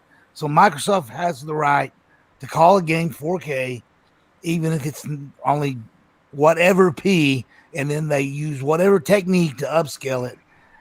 It all looks amazing. And they're Microsoft is pushing frames. That is their big push this new generation. So that's their priority mode, not the resolution. So whatever some Sony fanboy is crying about, they can just shut the fuck up. No one cares. You can't complain when a game looks that amazing anyway. You just look stupid. Okay. Yeah. If you want to complain if there's no action. Where's the policia at? I want cops and I want guns in my Forza games. They don't put that in there though. They've got this nice, safe little race to a picnic or whatever it is. I like a little more. I'm more of a, you know, I'm sorry. I want more, but give me action. It's going to be a beautiful game. I don't want to hear no more complaining about that kind of stuff because it's going to look amazing. We've already seen what it looks like. It looked amazing. Albert, I don't think anybody on this show ever said every game on Xbox is going to be 4K 120. Like, you're swinging hard, bro. You're swinging hard, but you're not making any contact, Somebody man. did say that PS5 can't do 4K, and they're wrong, so. I mean, PS5 cannot do native 4K yes, and it can. 60. Yes, it can. Time. It's either it can. Well, it can on a match type game. But if it it's a did it full on big Resident game, Evil. you It did it can't on do it. Resident Evil Village. It did it on Assassin's Creed of No, Valhalla. those were all Yes, not it did. native 4K. Yes, it did, dude. Yes, no, it did. those were like Dude. 1800p upscaled. Dude, so no, they were not. They were native 4K. No, it wasn't. Assassin's Creed Valhalla, native 4K, Final Fantasy VII Remake Integrate, Resident Evil Village, 4K 60. See, like I said, Sony lies about that. They're not. They're like I just find it interesting that 1800p, out of and Sony everything just Dark says they're said, 4K. none of them were first party. That's really weird. Well, Yeah. no. Final Fantasy VII Remake That's is not first party. That's a timed exclusive. Yeah, but I mean, It's not a first party. PS1 game being remade anyway. So. What happened to Miles Morales?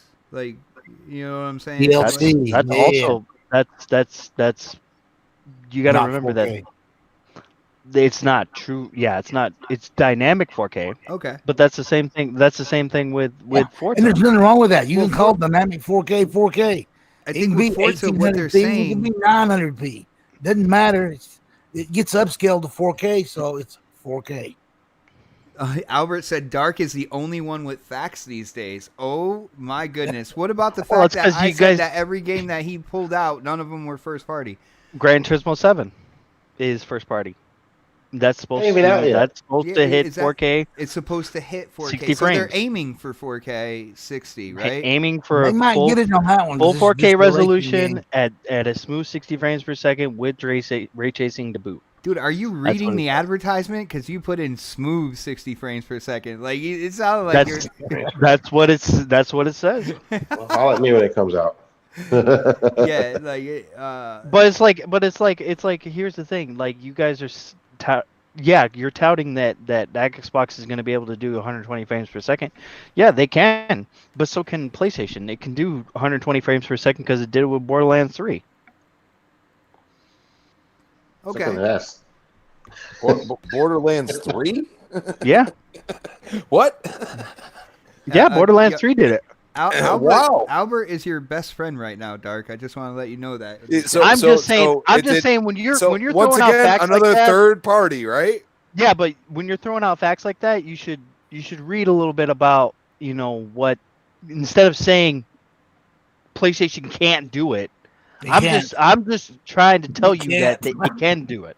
It can do it. You know what's funny You're is wrong, that and you're you telling don't me wanna admit it. you're telling me off of articles that it's 4K, so it says native 4K, right? But I also own the games, and they're in 4K, dude. I own Resident Evil Village. It's in 4K 60. Okay. So explain to me how you know what the frames per second is? Because you see the difference between 30 and 60, dude. There's a complete difference. Okay, so at that point in time, do you have to do anything in your settings? No, because it's already running at 4K 60. I'm literally asking. I'm asking it. Right, but you don't have to do anything in your settings when it comes to games like that because they're already running. So at there's no FPS mode. There's nothing like that. Not in certain games, yes, but like Ratchet and Clank, yeah, that runs at a 1440p 60 with, and then it has 4K 30, but then it also has 4K 60 without ray tracing. That would be Ratchet and Clank 19. Yeah, Ratchet and Clank. No, I'm not even going there. Like my point is so Ratchet can't do it, but all these other third-party games can. That's a little confusing to me. To be honest, well, Ratchet is their first kind of like only next gen game. But you're also saying that. But you're also saying that Forza Horizon 5 isn't doing ray tracing. So why isn't it not doing ray tracing? But it's running at first 4K off, 30. First. Instead of First 4K off, 60. The graphics mode is 4K 30, but they have the performance mode, which is 4K 60, actually.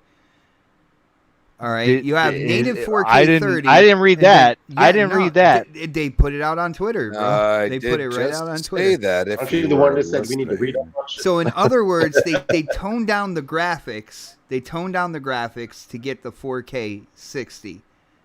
Either that, or it might be dynamic resolution where the resolution might drop or whatnot. But it's something where they can't just tag native 4K. It's dynamic, yes. Right, and they're PlayStation going for the 60 FPS. Doesn't proclaim that it can do native 4K. That's my whole What is point. the topic we're supposed to be on anyway? I don't even remember. It was the whole thing about Forza, and it's 30 frames per second, performance mode 60 frames per second, like the anger out there from some people in the community, and then of course when it came to ray tracing is only in Forza Vista. So Predator, what do you got to say about this, bro? I'm playing on PC, so I don't really. I don't really care. I don't have these problems. So did you just call us peasants in not so many you ways? fucking peasants. Yeah, you scrubs. It ain't wrong. It doesn't matter to me. It's gonna look good no matter what mode I play it in. So I'll probably play at 4K 30 if I play on my Xbox, and then on my PC, my monitor's 1440. So I'll be at 1440, 60, maybe 100. Sorry, 1440, 120 with HDR. And if they have ray trace on the PC side, fuck it all. Turn that shit on, bro. It'll be on too. So I usually even if I have another monitor out there I could use this 4K, but it's smaller. But I like my widescreen monitor I have now, and it's 1440. And even if I had a 4K monitor, I would still bump everything down to 1440 so I can get the more frames out of it. When I turn everything up, I mean, like everything's like God mode, ultra settings, So, like if you have a PC, you have to balance that shit. Even though I got a 3080, I still have to balance the game sometimes to get that perfect. Get the max amount of frames I can get out of it. So I typically drop everything down to 1440, and I put everything max settings, and I'm still pushing over 100 frames on most games. So,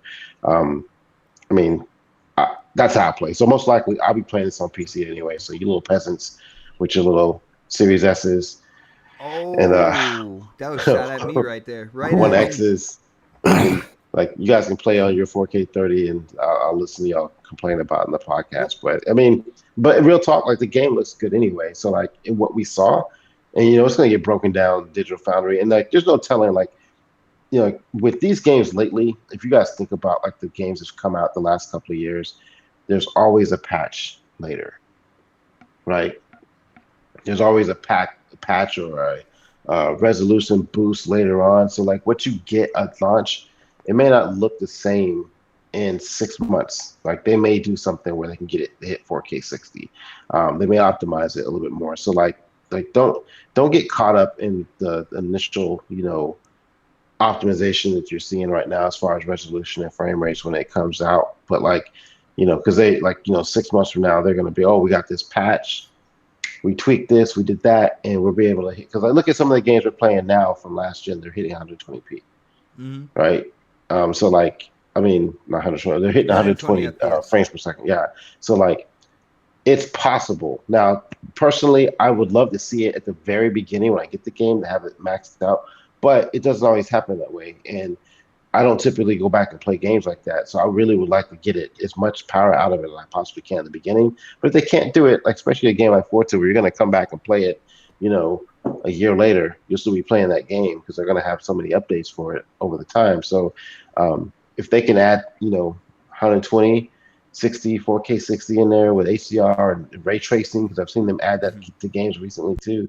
It's just like to get it out at launch, they're going to give you one version, and 6 months, a year later, they're going to give you everything else they have been tweaking and working on. So they found out new ways to work the tools and stuff like that. So like, don't get so caught up in, oh my God, it's only 30. We've been playing at 30 for like 18,000 years already. So it shouldn't be that big a deal now because the game's coming out that looks as amazing as Forza does, and it's 30 frames per second, knowing damn well they'll patch it later.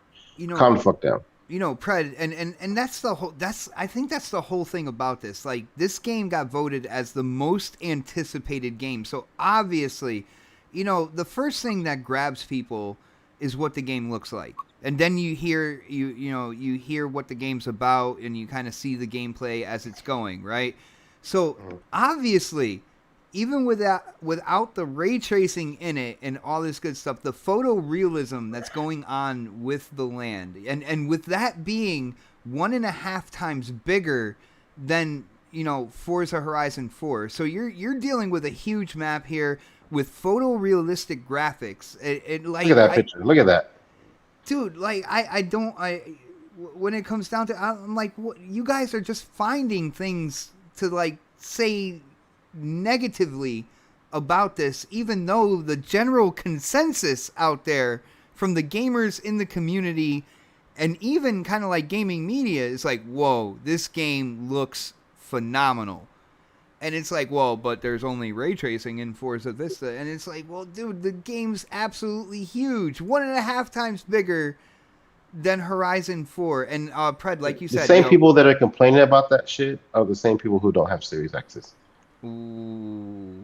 So leave it at that. Like most of the guys that are complaining about that shit don't even have a fucking Xbox. They're just trying to find something to say, just to kind of downplay how good the game looks. Just shut the fuck up and say, man, this game really, like, I don't understand it with these fucking PlayStation ding dongs out here. They just can't simply say that game looks good. I wish I had an Xbox for that. How hard is that to say?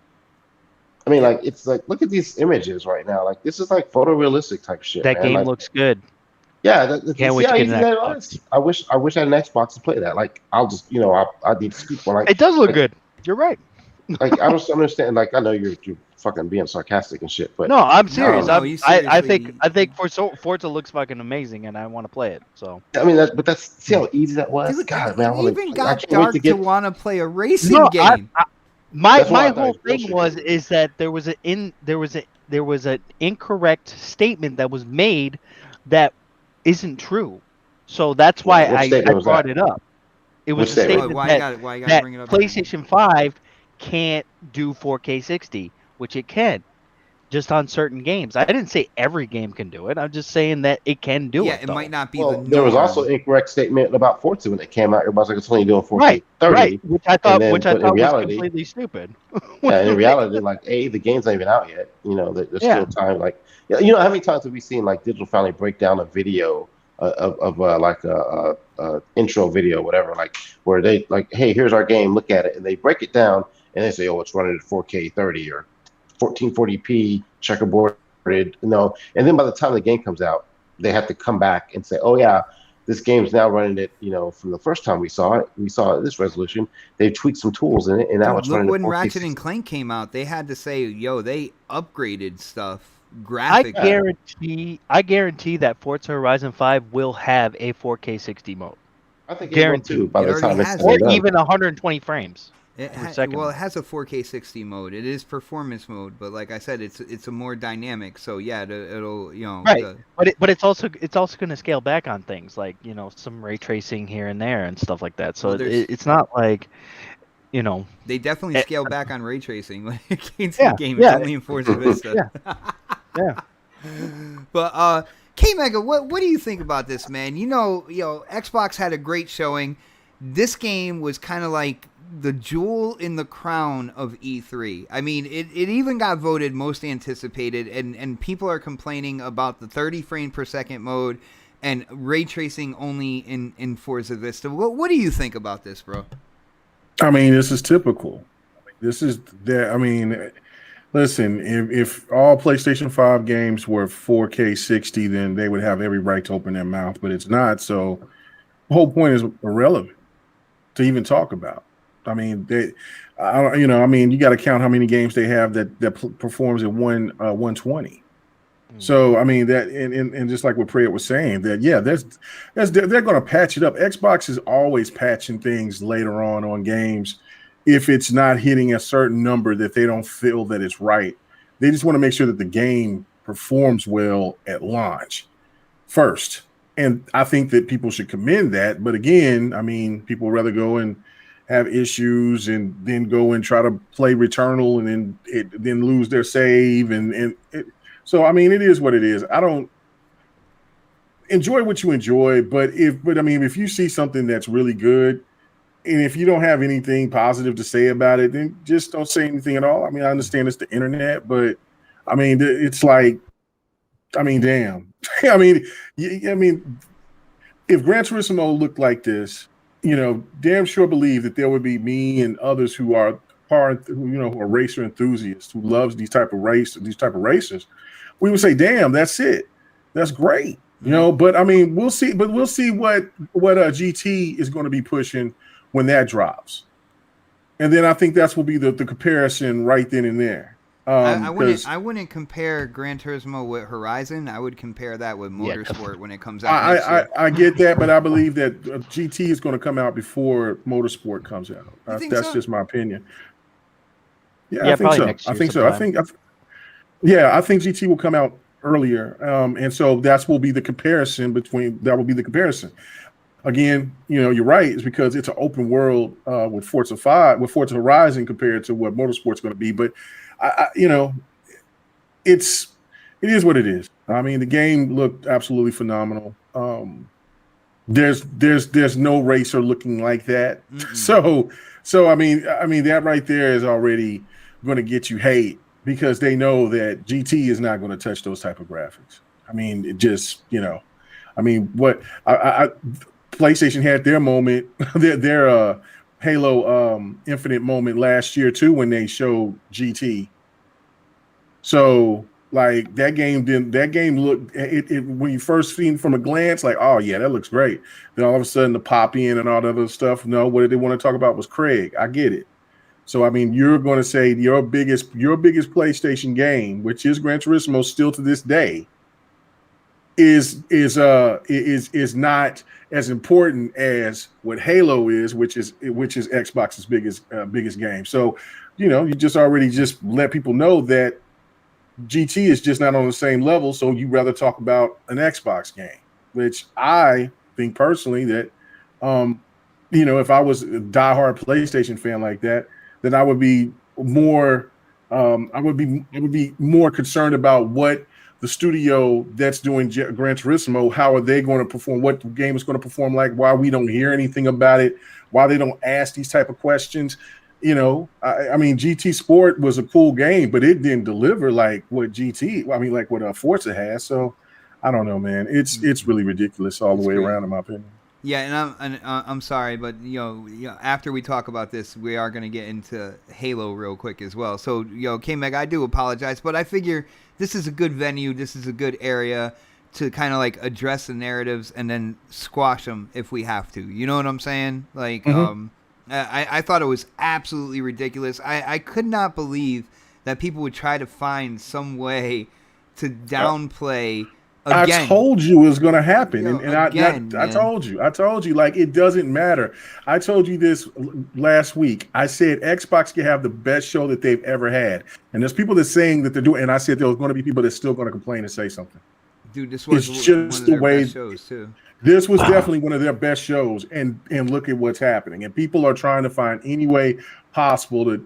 They just don't like Xbox doing anything.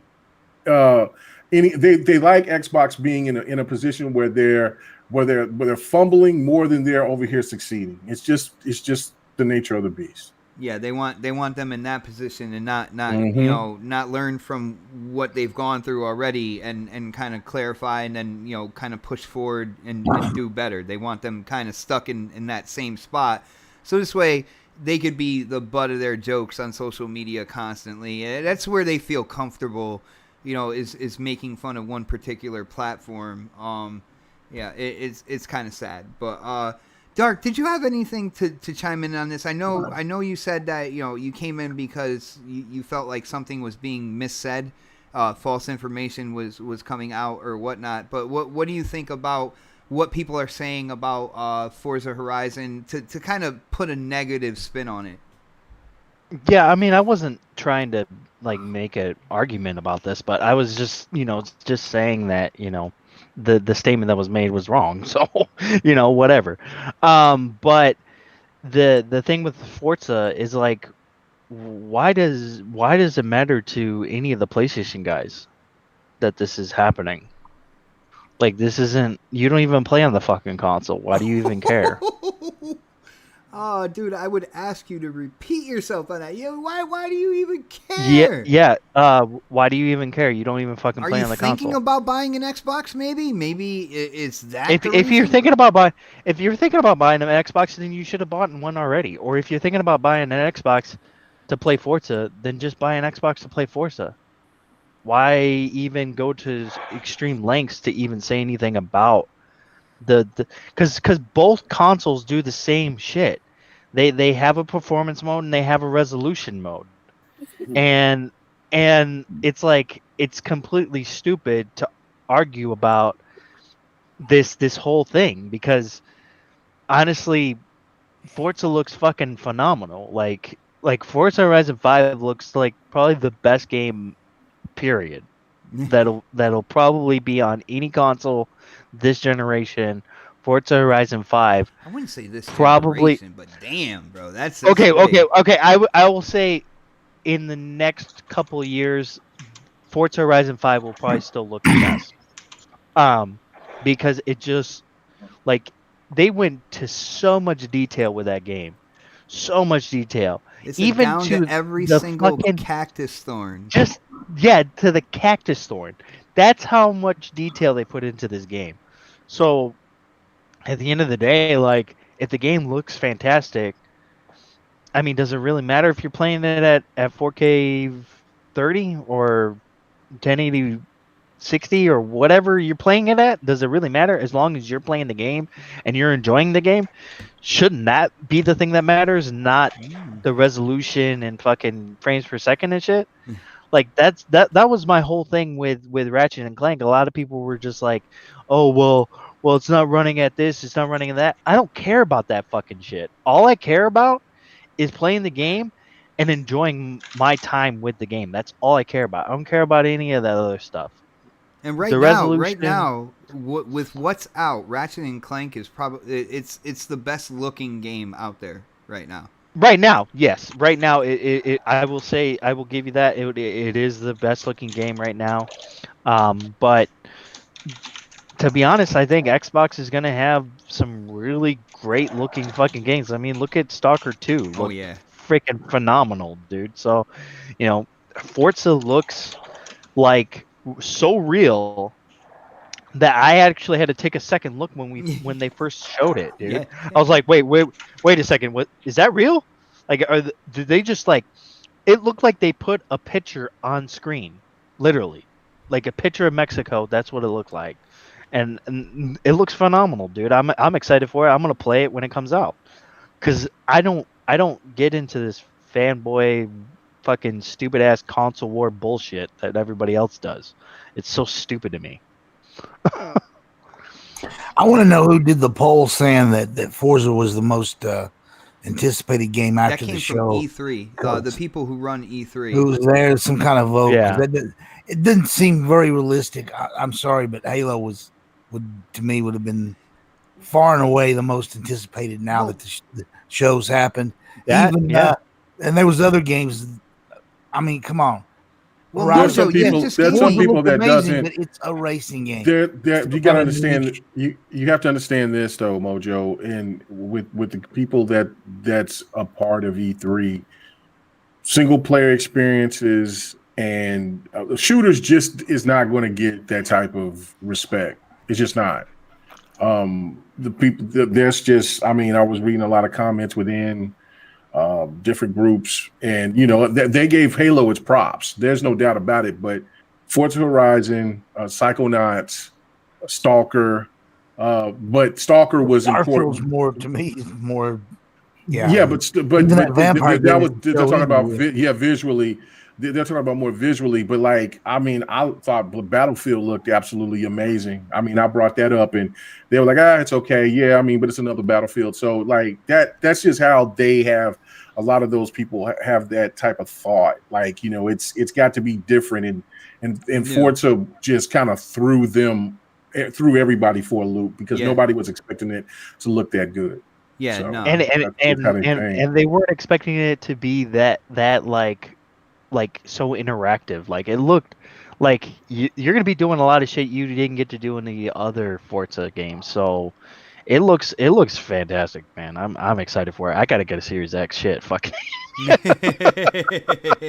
been trying, dude. I've been trying every day. I've been like going online trying to get one. So hopefully sooner or later I'll be able to get one. But Well, it's funny because Mojo gave me a segue because he said, you know, he would figure, you know, Halo or something like that. And when it came to Halo, the gripes there was we didn't see any single player. They showed the map, and then I believe they showed kind of like a cutscene in the single player campaign where, you know, Chief was talking to the new AI and stuff, and then they went into the multiplayer. And again, this is another game that has the gaming community and gaming journalists from big gaming media like excited about when they saw the multiplayer. I have not seen both the core Halo audience, like the ones that love the original 3 Halos, and the newer audience come together as much as they are right now, saying like this new multiplayer looks like the real deal. Like seeing it on social media and seeing kind of like that split demographic of the Halo community agreeing on something is absolutely phenomenal to me. I absolutely phenomenal. I am like, I'm shocked that it's going on. But when you look at the detail that's in Halo's multiplayer, if you look at like the Spartans, you look at the abilities, the new weapons, and all that good stuff, I am really excited for this multiplayer as well.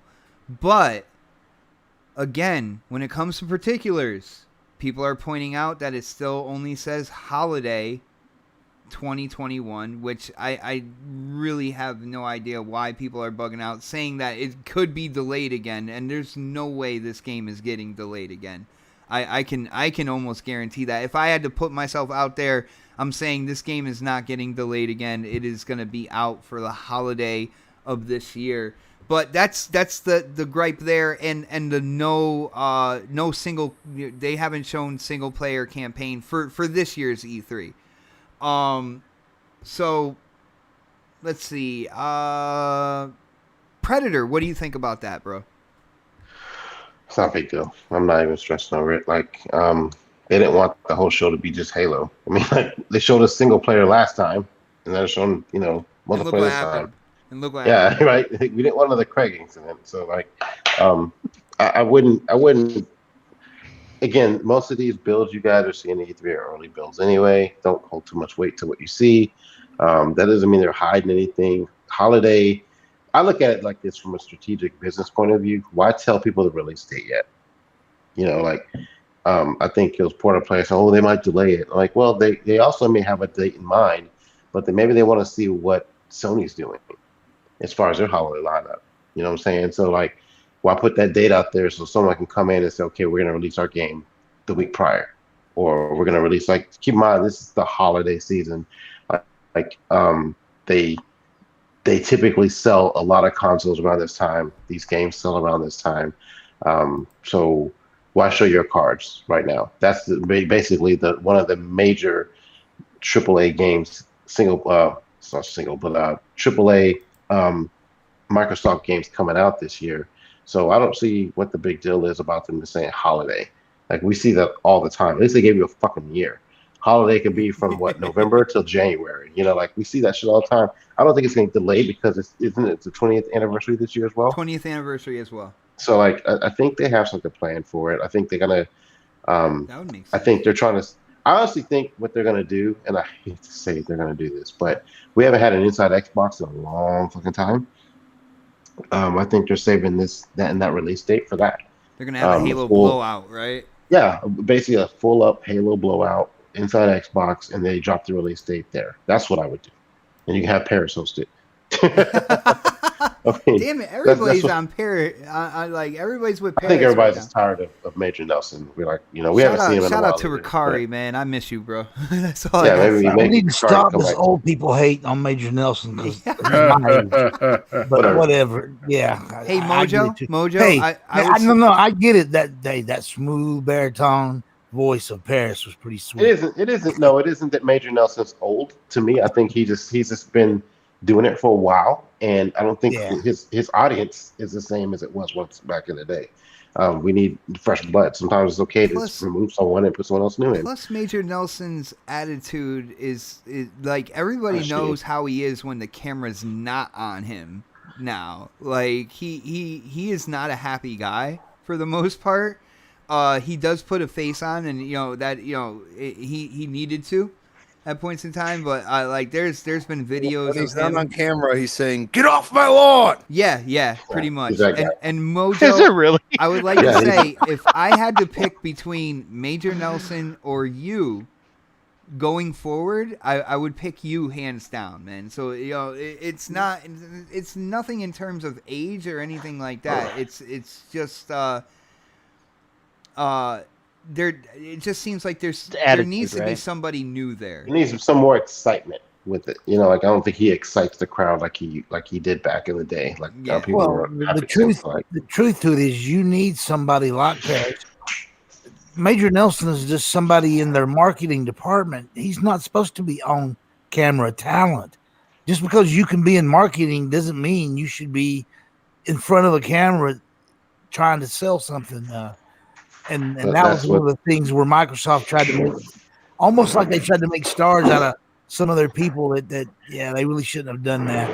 I didn't mean to make this into a Major Nelson topic again, but but yeah, I mean, like I think I wouldn't put too much weight into the Halo thing right now. I mean, them not having a release date doesn't mean they're going to delay it, because you can't delay something without a release date for the starters. But holiday season, and that's what they're going to give us right now. It's only July. They have plenty of time to give us a release date for this game, so I wouldn't worry too much about it. Nice. And I wonder why people are bugging out about holiday 2021 as well, because it's a release window. And I thought, looking back at the launch of these systems and stuff, people were really loving release windows. And now all of a sudden it's like they're trying to shut that window and say, no, we need a date. It's a release window. Why are you not excited about a release window, people? I don't know. But let's see. Crispy, what do you got for us on this, man? Holiday 2021, and they didn't show single player when it came to Halo Infinite. Are you mad? Are you mad as hell, bro? Mad about what? I don't know. Some people seem like they are, man. What do you think, man? Well, they showed a single player slice, as we like to call it, and I thought it looked way better. So why am I to hate that? One thing I'll say is the holiday kind of threw me off a little bit, and I'm like, what are they doing? And then I thought about it. I was like, oh, maybe they're trying to pull a Death Stranding and release it right before the Game Awards. Except they gotta call out Jeff Keighley when he doesn't push the date back or forward. that you can release a game and still be eligible. I mean, in all seriousness, it's funny that people go crazy over things. Right now, let's say they figure out some new thing that they can do with the Series X and they push it back and it makes the game better. I ain't got no problem with that. That's the way I look at it. You know what I mean?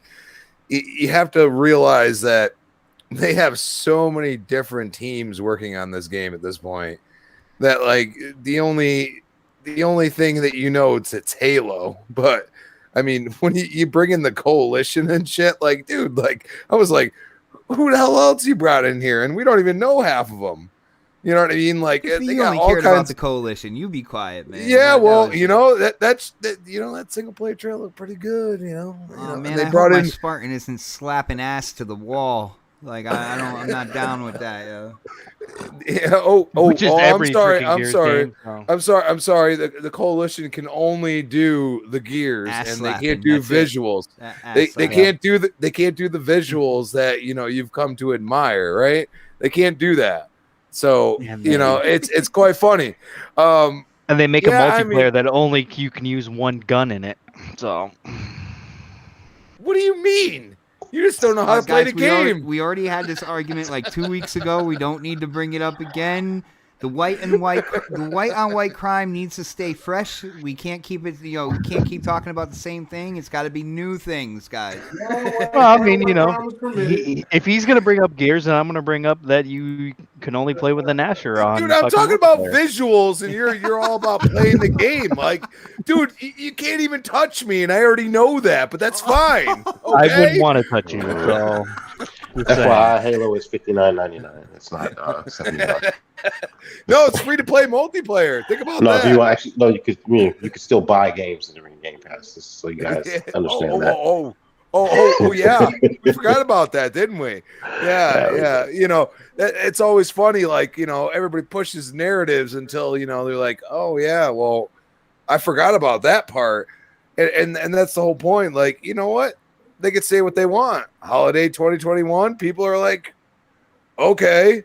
People can speculate it's delayed. People could speculate this or that. But, I mean, how many times do we see a game delayed, especially now? It's like, no matter what, if they use it to their advantage and say, okay, well, this game, like we'll say they know when Deathloop's going to release on PlayStation, right? Because they do own ZeniMax Bethesda. And they say, okay, well, we'll release Halo either before or after that. We'll just figure out which one. Oh, you don't know. Crispy, I cannot argue with you because unfortunately you have an all-star in your corner because Lady Foxfire is in the chat. All we had to do was say Gears, and that was it. She's like, what, Gears? It's magical. I say Gears. And and we still have to go through at least a couple campaigns. I mean, shoot. You think about it, like they're updating games on the 360 now. A lot of people don't even know that. Like, dude, that's the Gears 3 and Gears Judgment got freaking updated. Hey, this is not a Gears topic. Well, no, I'm just saying, like they can do what they want. Like at this point, like they can go and be like, oh, you know what? We're gonna make Halo Master Chief Collection even better or something, and then people will forget about they said holiday 2021. Like that's the whole point. That they're just trying to go out, make sure that they're not disappointing us that have an Xbox. They don't care about the people that are screaming at the top of the hill like, oh, how dare you say holiday 2021? Well, guess what? They said it for a reason. Maybe they delay it. You know what? If they delay it, I think the game's going to be better. So that's the way I look at it at this point. And you can't go on back and forth on this. They delayed all these games on PlayStation, Nintendo, Xbox all the time. And generally they come out better than they were. Now, there are prime examples that hasn't happened. But for the most part, most games that get delayed for a reason, there's a reason for it, people. Like, they're not going to tell us. Hello? It's not getting delayed, bro. 20-year Halo anniversary, like that, it's not getting delayed. If they found something like Crispy, like you said, something with the Series X that they can do to make the game better and stuff like that. If it's visually, even down to the mechanics wise, I think if it's not ready, they'll still release it, and then like people are saying, they'll patch it later on. It is coming out for the anniversary. No doubt. The whole holiday. You just brought up my point that they constantly are working on these games. Like that's the whole thing. Like, I appreciate that. Like, yes, it shouldn't launch broken. I'm not agreeing with that. What I'm saying is if they kind of cater to the fan base, the Halo fan base, the Gears fan base, whatever fan base, Forza, it comes out with 120 FPS update after it launches. Like, dude, like, that's a good thing as long as the game's not broken when it launches. Yeah. I think they're just holding on to this release window right now instead of giving an exact date. It's got to do with the marketing money. They wasted millions and millions of dollars when it got delayed for a whole year. Yeah, they did. There are still Master Chief on milk cartons popping up in stores and on soda cans that you can't play that game because it's not out yet. And they did kind of waste a lot of marketing dollars. And I think they're just I don't know what is going to be the official date they kick off the new marketing campaign, and I don't think it's going to be as big as what they were doing last year, because they did waste a lot of money on that. That's people don't understand that. It's Mojo. It's not just pushing the game back. That costs a lot of money. Mojo, that was absolute genius right there, and you're right, because when it came down to it, there was I think a skin from Mountain Dew, a black and green one, and stuff like that were already coming out. Monster. Monster. Yeah. They were already coming out with it, so they had to come out with it. But I think see, one way I'll disagree with you is I think that there were also promotions in line that they were able to halt as well, in terms of like getting different coatings for armor through like, you know, different companies and stuff like that. I think that there was some that they were able to kind of pull back and kind of wait until the game comes out.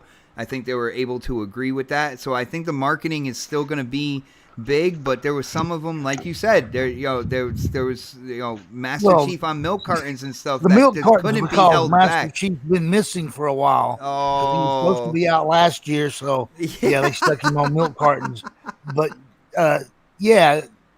but it's coming out. There's no way. There's no way. It's not ready. They that dude they brought back, Joseph Staten.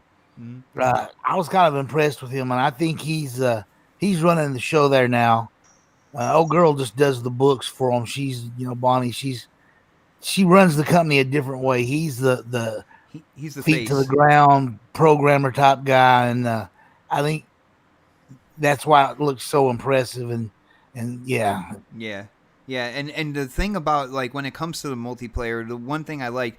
Yeah, it really gives me visually. It gives me like Halo Reach vibes, but brought up to today's standards, from what I'm seeing. And I know some people out there might not like it. I did play a lot of Halo Reach multiplayer. I played a lot of Halo Reach multiplayer because that's when they had the jetpacks and stuff like that. You can set up your own loadouts. So I would have a loadout with the jetpack. I would have a loadout with invisibility, stuff like that. And like with the jetpack, I used to run around corners, and then, when I went into a door, I used to hit the jetpack. I used to hover over the door and wait for anybody chasing me to come through the door, jump down behind them, and take care of business. So I'm excited. I'm excited for what's going on with Halo multiplayer. K-Mega, what do you think about what people are saying here in terms of the release window of holiday 2021 and people complaining that there was no single player campaign shown when they went in on Halo Infinite, bro? Listen, again, it's one of those narratives that people want to try to paint. I mean, what if Halo got delayed until first quarter of 2022? So what? Like, I mean, it's not like you ain't gonna have nothing to play from Xbox. So it's, you know what I'm saying? So I mean, because they'll have Game Pass and shit wrapped up, so they'll have a plan if that was the case.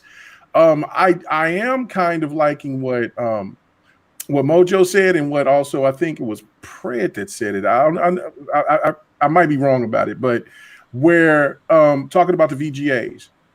If you notice, Xbox has always put all their bigger games around that time frame, and the VGAs always selectively stay away from games that seem like would be one of those front runners to compete against whatever that Sony or whatever type of game that Jeff Keighley or someone likes, that they want to promote more.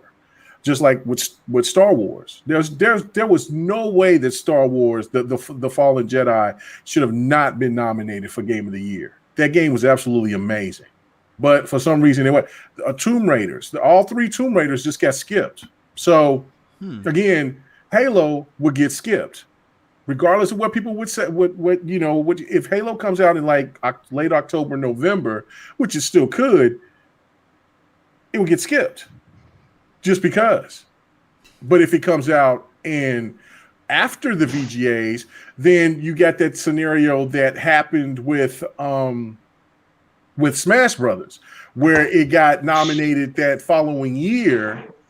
And maybe Xbox is trying to see if this is one of those things like, look, we feel so confident into our product that we want to put this game here and see how it stacks up against whatever that's coming out at the end of the year. And then, of course, Starfield's supposed to be coming out next year at the end of the year. So just think if you have that type of lineup to be up to be showcased at the VGAs going up there next year, if Starfield lives up to the potential of what so many people are thinking that it is going to be. So you would definitely have Halo at least in the top shooter category. Then you have Starfield, and then you have whatever else that would be dropping from Sony and everything else, and it would be an actual true competition. Now, again, that's all, just theories and things like that. The game could be coming out in October, and then it could get skipped. Who knows? But I don't know. It's not nothing to worry about. I mean, we've seen from what they did from last year to what they did this year, from the story mode, and then we finally seen the multiplayer mode. And listen, I mean, I said this, and I seem to be right about it. There was going to be some sacrifices that they were going to take away from Halo 5, but there was also going to be sacrifices from people who wanted Halo 1 through 3. Yeah, they would have to. They like I said, that they were going to merge both of those games. There was no way that they were just going to take away Sprint, clamoring, and all the rest. There's just no way. So yeah, it's already there, man. You can't pull that. Yeah, you back, can't deny man. it. Yeah, you can't pull it back. You know what I'm saying? So I said they're going to take away the boost, and so then, but they still could add all that stuff because they're going to be adding seasons. So Halo could be, just a sand lot of just every Halo that we played, and every person has. That's why I think that the red and blue thing is a good idea, so people can just focus on customizing their own Spartan, and that they're going to be highlighted. They're going to be highlighted when they're on when you're actually playing the game. You'll know who the enemy is. They're going to be highlighted, and you take them down. I am so down with that. I don't know how many hours I spent putting my armor together just to get it freaking coated over with all blue or all red, dealing with the colors and stuff. I am so happy about that. Yeah, no, and that's also one of those things where Halo needed to get out of the 20th century and get, and try to get back to something that was more modern when it comes to these shooters.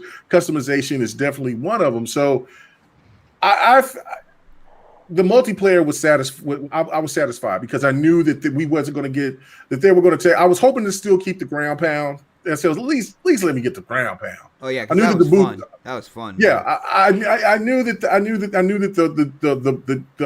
jetpacks and stuff, but there were some things that I seen where there was some kind of slide where you seen one of the Spartans do kind of like a side slide. So I don't know if that's with a sprint and then you move it to the left or right real quick or something, and then they do kind of like a jab step or something. I don't know, but it looks smooth. It looks fun.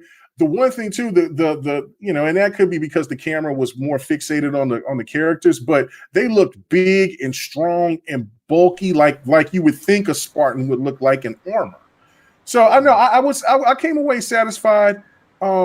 There was, what I'm saying? I mean, I can't wait to hear what Don Fully has to say about it. I know that he wasn't impressed by the aesthetic, but you see the videos he's put up on Twitter? Yeah. I've been watching his videos. Yeah, we talked about it just a tiny bit, but no, I definitely want to hear his thoughts about it. The Don kind of looked like he was about to take a shit because he likes me. Halo 5 was just perfect Halo multiplayer. Great multiplayer. Fantastic, the best multiplayer. Like, I mean, there was no way that you could have put all those features in from 1 through 3 and put them in and still kept 5. That's why I still think that they might still throw some things in there and then try to test them out. But they want to try to test them out, see what works, see what doesn't work, and things like that. So I still got for them not to just kind of overshoot and push like Halo 5 to the side like so many other people within the Halo community wants them to do. I don't think that they're going to do that, and in case in point, the sprint is one of them. So yeah, and clamoring is the other. The grappling hook's got a lot of potential. Oh yes. I mean, so no, it just. I'm excited for him. Like I was telling my wife, it's just that look, man, I'm going to try to get a couple as many. I'm going to try to go through Scarlet Nexus and beat that beforehand, and because I'm going to be multiplayer crazy between Back for Blood, Battlefield, and Halo. That's it. Whenever Halo drops, if Halo drops in January or if Halo drops in October, that's it. There's single players can kick dust. I'm not worried about no single player story. I don't want no single player driven game in my life at that time. Can you imagine squatting up and one of us having that ability that you shoot that sensor into the wall and then you can see the Spartans on the other side of the wall?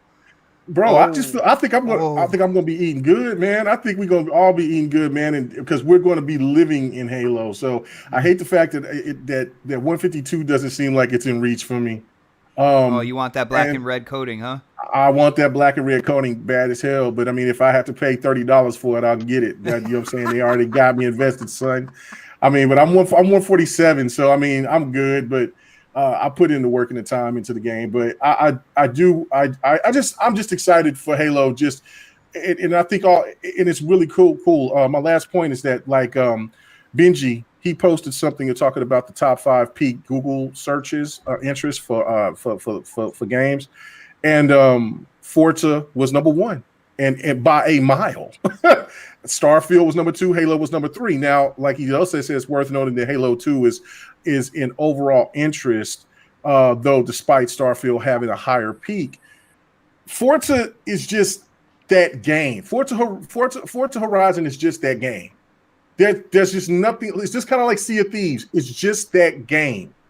There's just so much about. There's so many people that likes Forza that, you know, Halo's already got its fan base, but it's Forza still.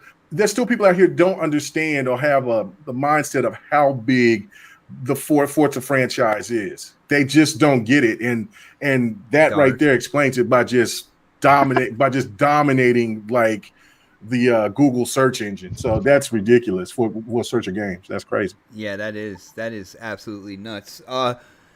Yo, Dark, what do you think about the negative response from the loud minority out there when it comes to holiday 2021 and no single player story shown for Halo Infinite this year's E3? First off, I gotta say that at least Halo will come out not broken like Gears 5 did. And that part is true. I would agree. Yeah. Oh shit. See, I haven't did no sounds in a minute. Yo, he was waiting. What? Yo, he was waiting for that. I was holding that one. Were you trying to play multiplayer? No, I wasn't trying to play co-op multiplayer. Yeah, that was the biggest problem. Multiplayer was broken too, dude, when it came out. No, the single player was not broken. It was all co-op multiplayer. No, single player was broken, dude. People had problems on single player. On what? There was save glitches. Gears 5. Yeah, Gears 5. The story had when people were playing the multiplayer aspect of it. Yeah, it was broken. They had to patch it up, man. That's all I experienced. The co-op was the problem. If you played co-op with anyone, that was the problem. Well, even the single player was broken too, dude. I know people who had. I had zero issues with playing by myself. That's just you, Crispy. There are people out there had issues, man. Yeah, exactly. That's just like how many freaking people had issues with Returnal, but nobody wants to acknowledge it, right? Yeah. Okay. I acknowledged it, but whatever. Anyways, let's move on from that. Killionaire. Honestly, I think what Halo's doing and what Xbox is doing right now is they're thinking about they don't want a Titanfall 2 situation. You know?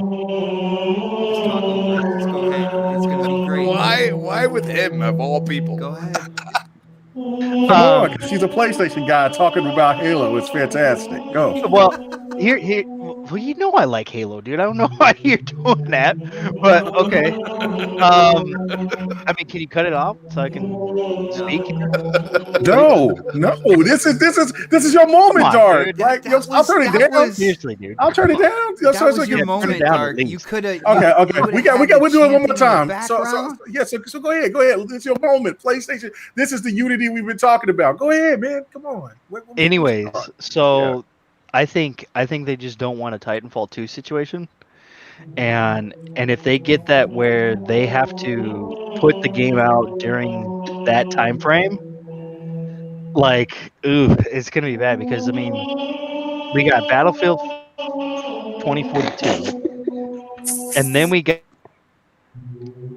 Call of Duty coming out. So I mean, this is a lot of stuff coming out, a lot of multiplayer games Dark coming Halo out does not give a at shit that about time. either one of those games. Honestly, dude, yeah, but that's the thing. They don't want that Titanfall 2 situation. I mean, yeah, granted, Titanfall 2 wasn't as popular as Halo is, but it's not even close. Yeah, it's not even close. Day one. I just don't think that they want to see that same situation happen with Halo, and I don't think it will. I really don't. Even if they did put it in between Halo, even if they did put it in between Battlefield and Call of Duty, but you're really gonna take away a lot of the player base there if you do that,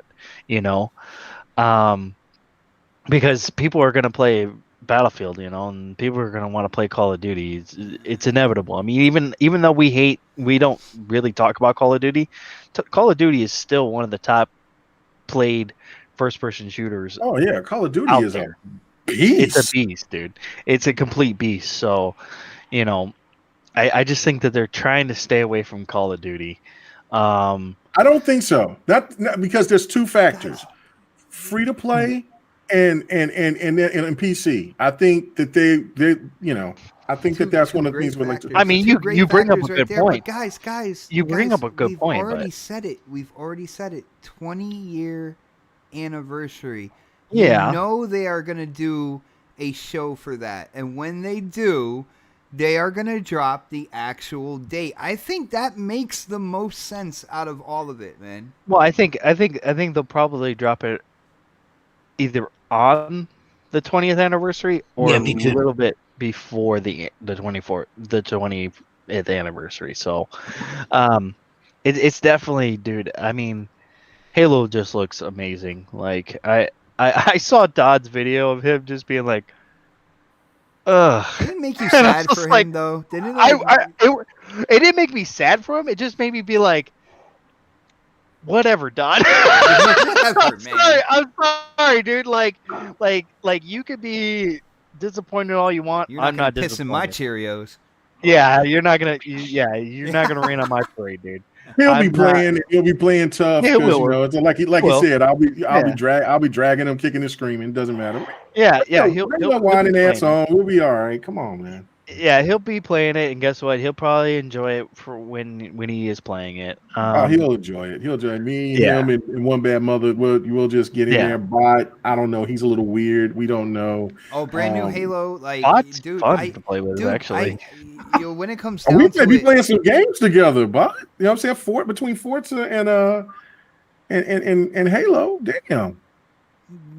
That's because no one likes. Oh damn! Did you hear that? He was like, I don't know. Damn, what? It was like that.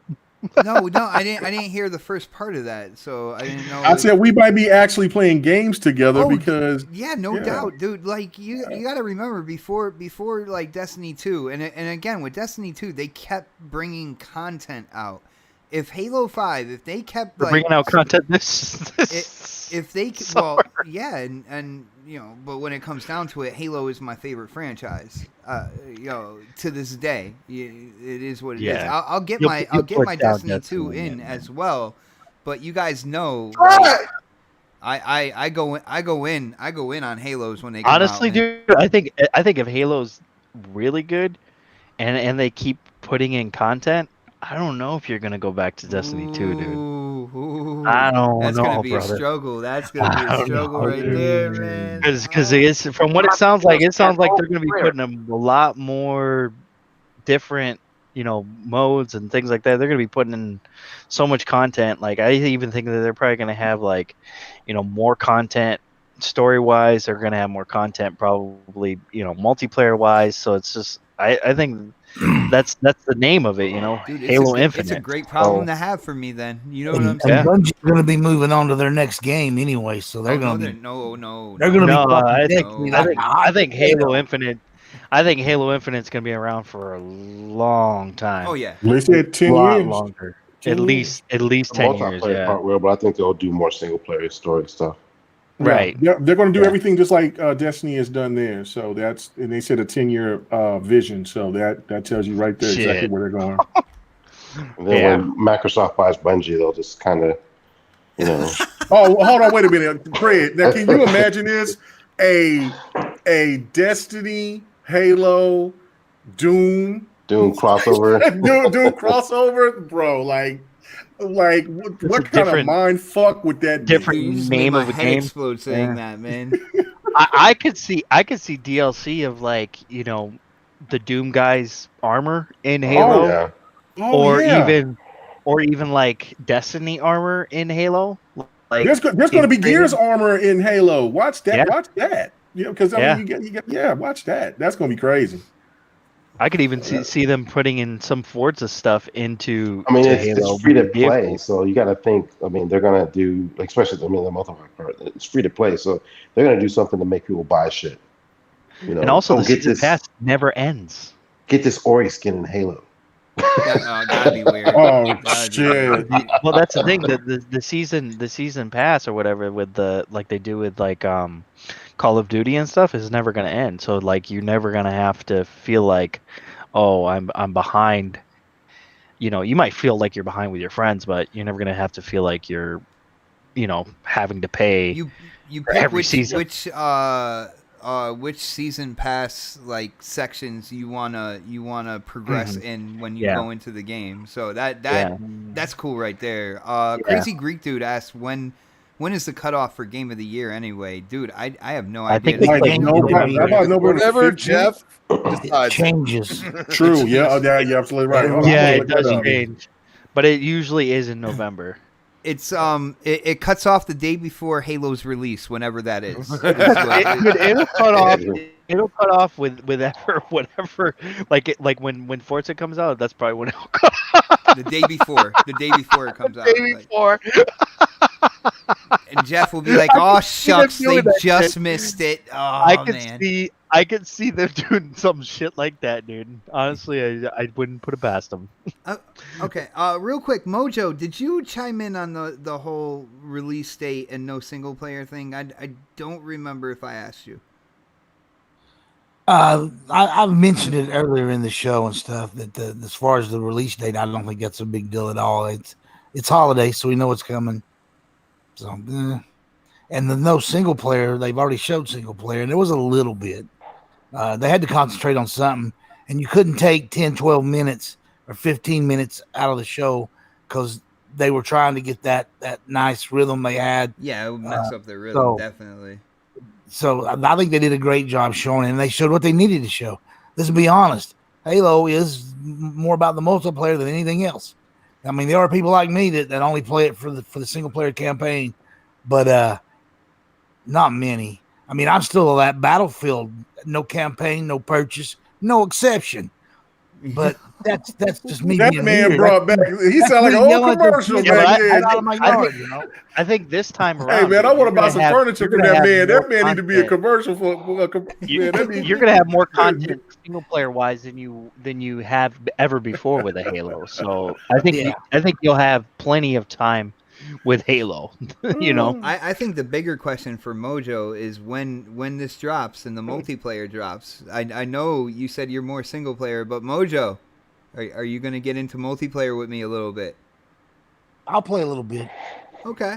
I'm not big on multiplayer because there was a time I'd been living overseas and hadn't been gaming as much. I was raising my kids, and we just returned. And I jumped on, I think it was the actual, it might have been the PS3, I don't know. But I jumped on a console and jumped into probably a Call of Duty, I don't know. But somebody jumped out and shot me in the face with a shotgun, started teabagging me, and then yelling through the headset that they were coming over to fuck my mom that night. And I was like, I'm done, dude. That's probably Halo. I was probably 40. That was back when I was like 45. I'm like 58 now.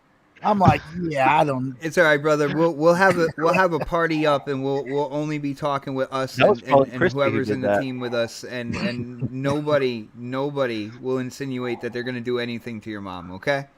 I was pretty much emotionally scarred after that because the kid was like about 10 years old that was telling me that, yeah. Nah, if you jump into a party, man, with me, Xbot, K Mega, you're not gonna have any of that problem. Oh no, I'll just talk about banging your wife. You'll be all right. Oh, we got to be careful here because technically, I do actually have a wife that's stuck in the Philippines. Okay, all right. It's funny, K Mega's coming live from the Philippines right now. That's weird. What's going She's on my here? LBFM, and I will not tell y'all what that means because I don't want to get anybody in trouble. It's not anything bad. I actually think it's a good thing because I married one. Googling LBFM right now. I'm hell predator. You don't know what Oh shit! Hey, this the man that says no shirt, no shoes, no exceptions. I love it. That is so great. Well, guys, on that note, man, I've been having a blast tonight, but we got to wind the show down. Like, there was more topics out there. We'll tackle more going into next Thursday as well. I know, people want to talk about Xbox consoles in Japan. I think that'll be another topic for next Thursday. Guys, we got to keep you wanting more. We got to keep you wanting to tune in next week, and I think with stuff like that, that'll definitely happen. We could easily, with all the information that came out, we could easily go 4 or 5 hours, and I don't think anybody on the panel would like to do that right now. This is the kickoff to my 3-day weekend before I gotta work straight from Monday through Sunday. Like Monday, Tuesday, Wednesday, Thursday, Friday, Saturday, Sunday. I will be working every day. Yes, you know what Monday through Sunday means, Xbox. You don't have to tell us. Do I cut you? I was going to say, do I cut you off when you talk? But yes, I do. Yes, so never mind. You are fake news. But yeah, no, guys. Totally fake news. I am going to be training for a new position in my job. I have got promoted, people. Are you still? I got promoted. Promotion. No, God. Did you get promoted to ball handler? God, please, no. He got promoted doggy style. Promoted to tickling the balls. I was waiting for that last no. I knew that was coming.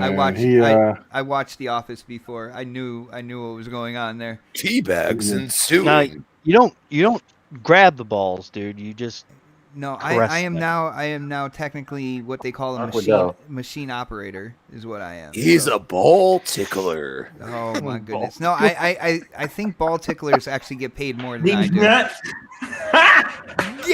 him. Got him. I love it. Yo.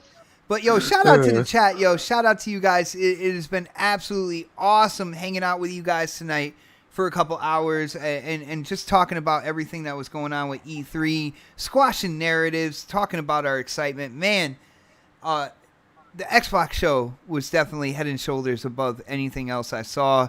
And that's not just me preferring the Xbox platform either, man.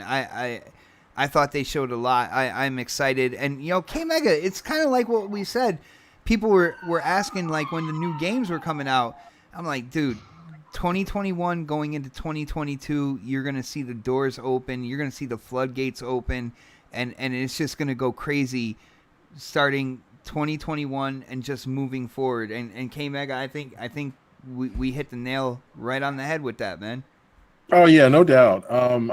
We missed some marks. I sit here and took some wild swings, missed, but I was right about a couple of things, so I'll take it. That's the whole thing about predictions. But it was fun.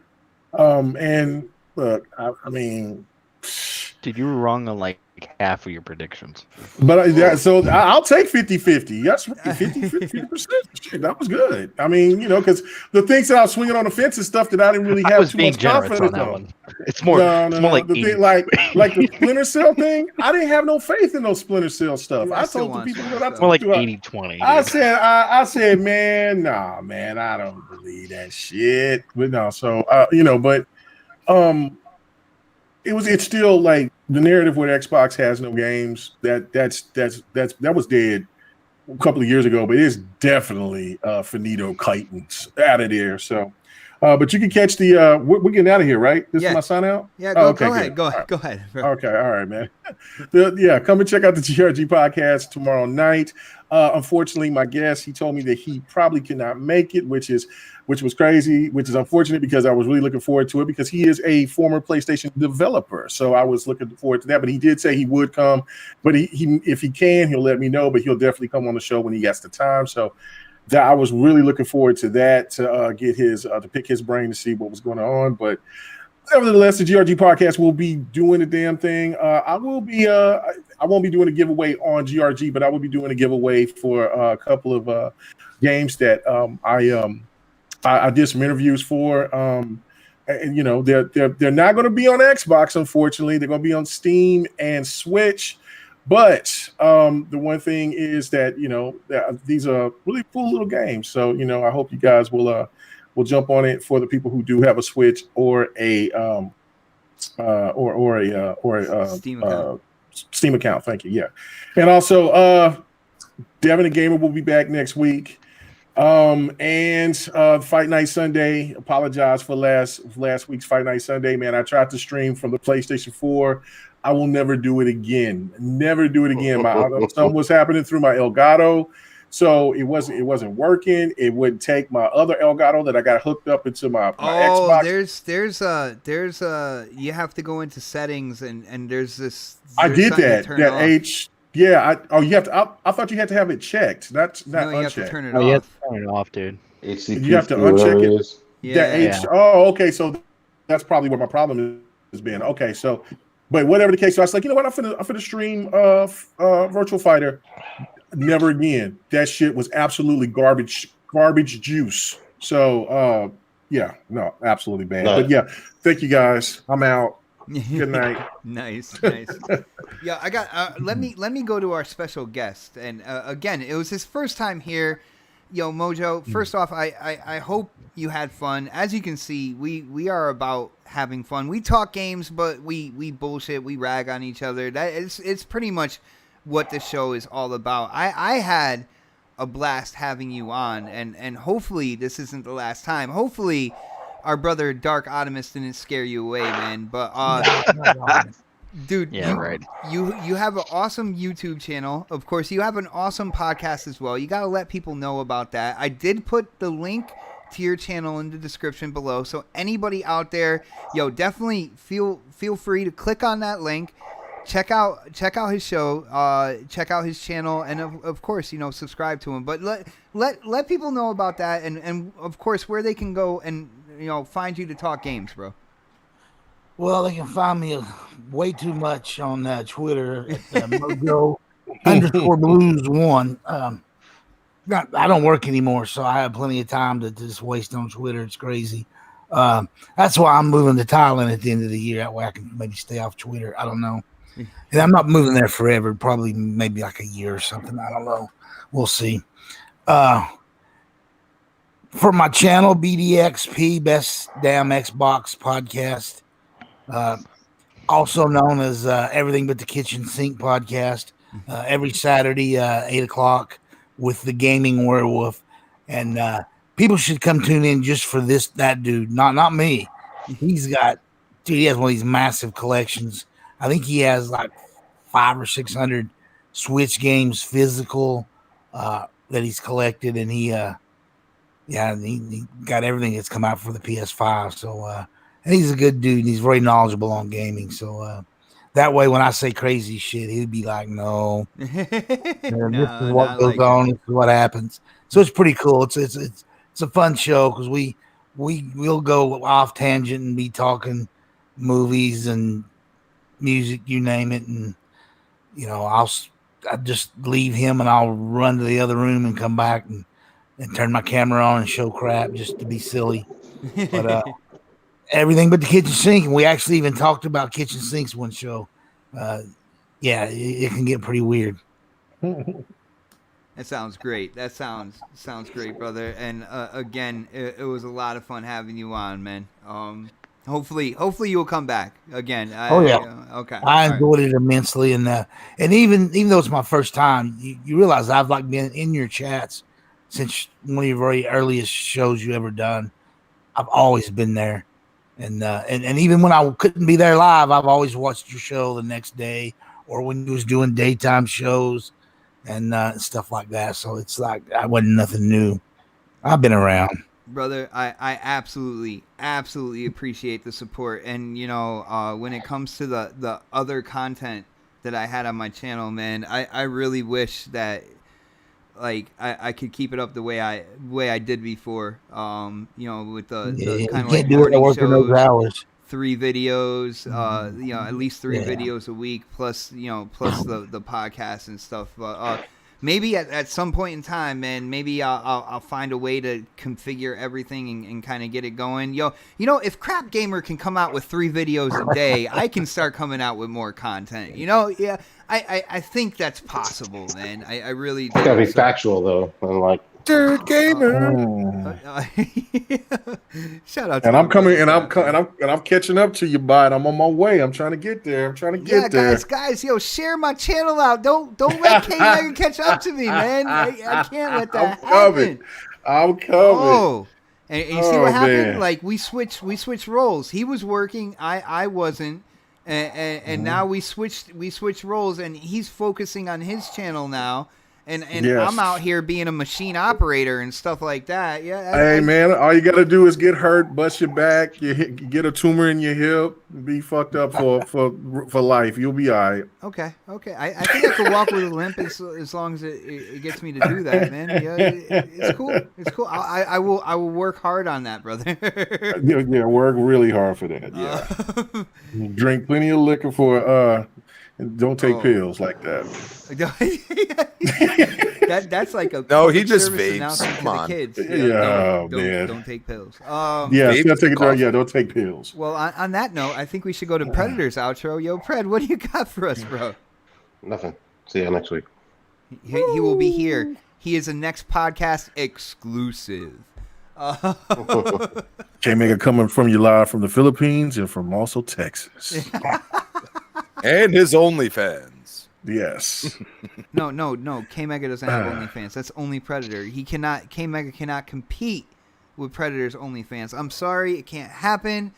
OnlyFans war. Next. Well, Crispy. Trust me, there's chubby chasers out there. I might can make it work. Wow. Yo, Crispy, dude, you are on multiple shows. You are on multiple shows. You gotta let people know where they can go and catch that hashtag Crispy Truth, brother. This is a next podcast exclusive outro. At Christian Bomb on Twitter, Christian Bomb 28, Xbox Live. You can find me tomorrow morning, 10 a.m. Breakfast of Boom, Retro Renegades, 7 p.m. Tuesdays, and of course back here on the next podcast, Prime Time, and Thursday. If you don't know what Prime Time is, it's East Coast time, 8 p.m. Oh, there we go. And I don't know why, Crispy. I give respect to everything you said, but that last part there, man, that last show that you talked about, so it really pulls on my heartstrings, man. I don't know why, but I think everybody should tune in for that Thursday prime time show. Try exclusive. So Dark got a little animated tonight, man, and he is our resident pony bot. He still sucks at gears. Wow. Wow, yo, never will claim to be good. I will play the campaign with you as Jackbot to watch you die multiple times. What? That's crazy. That's crazy. Yeah, I'm never going back to playing Gears 5. It sucked. So. Oh. Damn. Oh, just like Returnal that you beat, and Ratchet and Clank that take 10 hours. I didn't even. Betrayal.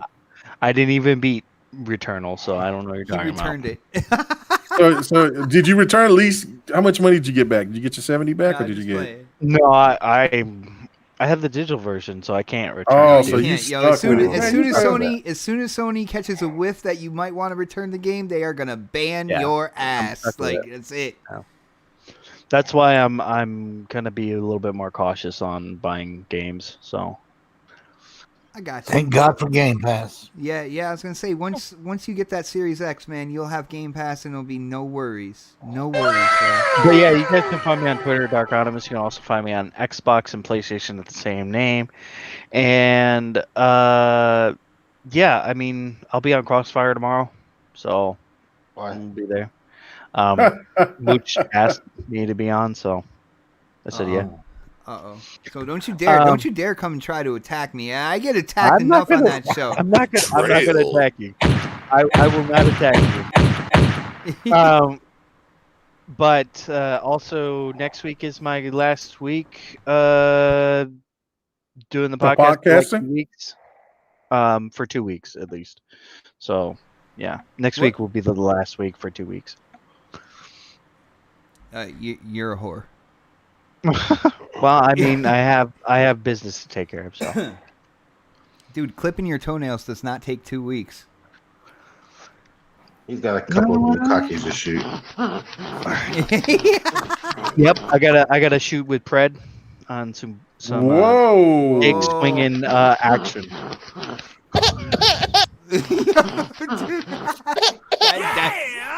That is disturbing. That whole. Got him! What the fuck? I just had sensory overload right needs there. some milk. He just like hit every button on the soundboard. didn't he? K-Mega, I just gotta say that how you put that all together so naturally, I am deeply concerned for your mental state right now. Oh man, it's you know. Yeah, you might want to get checked, man. Then Dark walks out the room. Hi, thanks for checking in. I'm still a piece of garbage. He might have started using his soundboard around the house with the lady at points in time. I don't know. I don't know. Oh man. That makes total sense, Bot. All he's gonna have to do is just play "Welcome to the Cup." Oh no! Yo, guys. On that note, again, thank you guys for hanging out with us. We are here every Thursday, 8 p.m. Eastern, prime time. Somebody say, "Hold up." Welcome to the Cum Zone. Welcome to the Cum Zone. They are now muted, people. They are now muted. Thank you guys so much. Oh my. Guys, I am so happy you cannot hear this mix of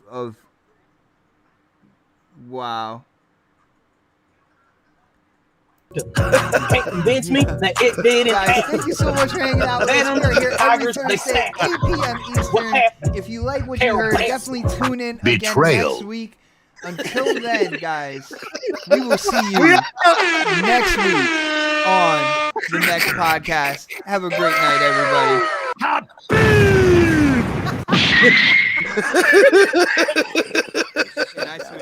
The voice of Master Chief, Spartan 117. And you're tuned in to next podcast. Now, wake me when you need me.